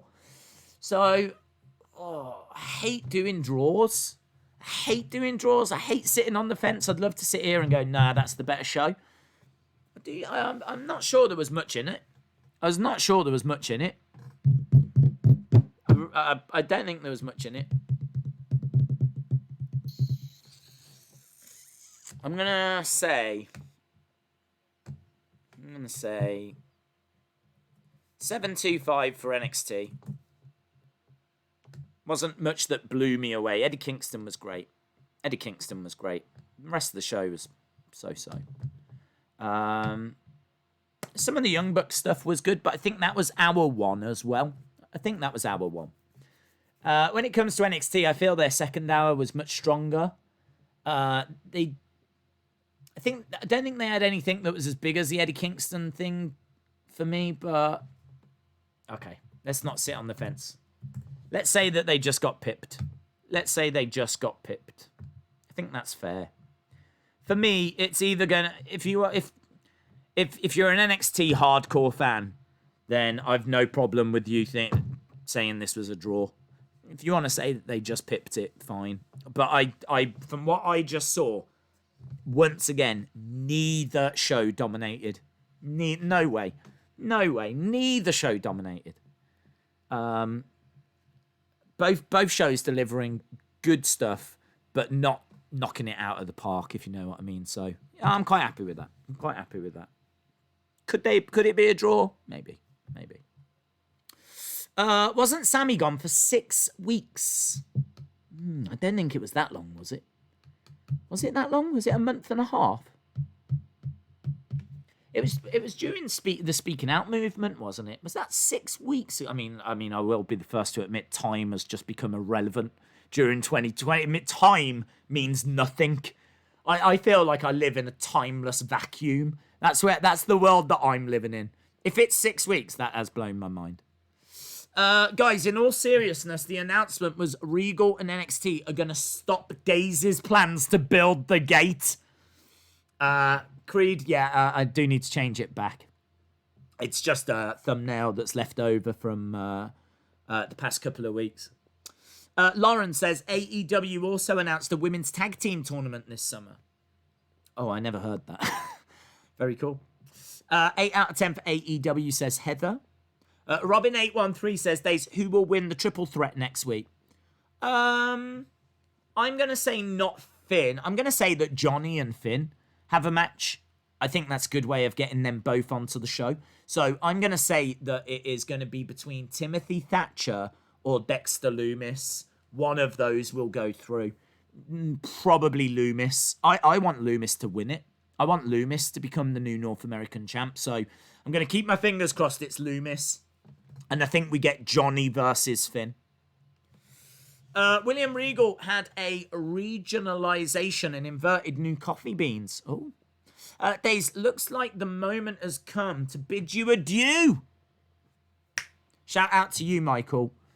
Thank you for joining us. I hope you enjoyed both shows. I think both shows were strong. I don't think there was no disasters here. Certainly nothing that's niggling away. So, another successful Wednesday night. Chalmers says AEW 8.5, NXT 7.25. M. Kern says Sammy was gone for 6 weeks.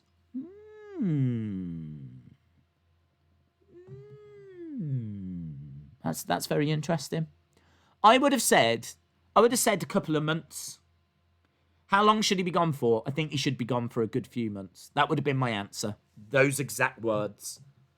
How long should he be gone for? I think he should be gone for a good few months. Good few months. Go and sort out what he needs to sort out. So if he's been gone for 6 weeks, that's longer than I thought. In all fairness, that is longer than I thought. I probably would have still held him off for a few more weeks, but yeah, it's not as bad as I thought, if I'm being honest. Wrestling Days fan, shout out to you. What happened to Luchasaurus's ear? I did not see. Dia Wild 11 says NXT 7 AEW 8. Leah says NXT 8 AEW 7. WWE Universe Burb gives it 10 out of 10. Chalmers says I would have said 8 to 10 weeks. Regalization. See what you did. Days, Robert Stone did need a dominant woman. Yes, Sean, you're right. I think it's a really good addition. I think bringing in Mercedes Martinez is really good. Really good. I'm looking forward to that. It's great to see her, actually, because she's such a great talent. She's a brilliant indie wrestler. She's going to bring a lot to that women's division. A lot of experience. So, I like it. Right. Well, I think we're done, guys. We are going to be back tomorrow. Not too far, actually. I mean, about 12 hours we will be back for the Comic-Con stream. I'm going to do it as a stream. I think the channel membership will be up as well. So my plans for tomorrow, the streams tomorrow, there won't be a watch long or anything. I'm going to do the figure stream, and honestly, that could be a couple of hours. All of the figures for the next 6 months are going to be pretty much shown at Comic-Con. It is the biggest day for figure reveals of the year. So massive. I mean, we should get to see some really tasty stuff. We've already had 2 series of Elites shown today, which I've held off doing a video on. I could have, but I'm just going to try and put it into one mega figure video. This is going to be I would say a one-stop shop, but the thing with San Diego Comic-Con is that there's a good chance there'll be more reveals on Friday, Saturday, Sunday, and we can't wait. Do you know what I mean? I think we've waited enough by not doing today's. So tomorrow is going to be a big figure stream. And then we're back for SmackDown on Friday, UFC on Saturday. We may do a watch along on Sunday. Then it'll be Raw on Monday. So, there's plenty of stuff coming onto the channel. But that's the plan for tomorrow. So, and as we said, the channel membership thing should be going up soon. And the other thing as well is I am on the Insiders tomorrow. So the Insiders Wrestling podcast is obviously the community podcast. But they, go off and do like their own interviews. They're doing their own Impact watch-alongs and everything now. And for a long time, they've asked if I would go on there. And I've always been happy to go on there, but I said to them a long time ago, let's wait and see if we can get it to the point where people can actually call in. And it took a bit of work, but we finally got there, and that's exactly what's going to happen. So we're at the point now where this is happening tomorrow. I will be on the Insiders channel tomorrow. I'm not sure of the time.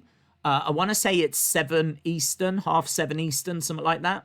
And I will be speaking to people. Like, you can call and speak to me. You'll have to get in touch with them as to how they're doing it. They're hosting it. I'm literally just turning up and chatting. So you'll have to speak to them as to how to call in and whatever. But I'm happy to speak to anyone and everyone about anything and everything. So I'm looking forward to it, man. Should be good. Should be really, really good. So that's tomorrow. So, make sure that you jump onto that. Check that out. It should be a lot of fun over on the Insiders Wrestling channel. So, and on that, I think we are done. Johnny, thank you to you. Insiders, there we go. Talking of Insiders, they are live now. Days, can I do a stream whilst you do a stream about my reactions to watching you stream? That sounds like that sounds like Streamception, William. That's what that sounds like. Streamception. William, once again, thank you so much for your generosity. Your kind donation may be going towards a new camera, judging by tonight's stream. DJ B Tazzy as well. Eric Derigi, everyone that donated, but everyone that joined us as well. Really, really appreciate it. And you know that. Right, we're done. I'm going to go so that you can go and check out the Insiders. And again, I know that Sonny's just been posting links, so feel free to click on a link, and ask them a question in that chat, and they'll either answer it on the stream if it's live, or if it's pre-recorded, someone will be in the chat and they'll be able to answer it for you. So if you want to know any information about tomorrow's interview, call in, click on that link and ask away. And then you'll be able to be ready for it. So looking forward to it, man. Should be a lot of fun. Awesome, guys. Thanks a lot for watching. Really do appreciate the support. And hopefully see you again next time. Bye for now.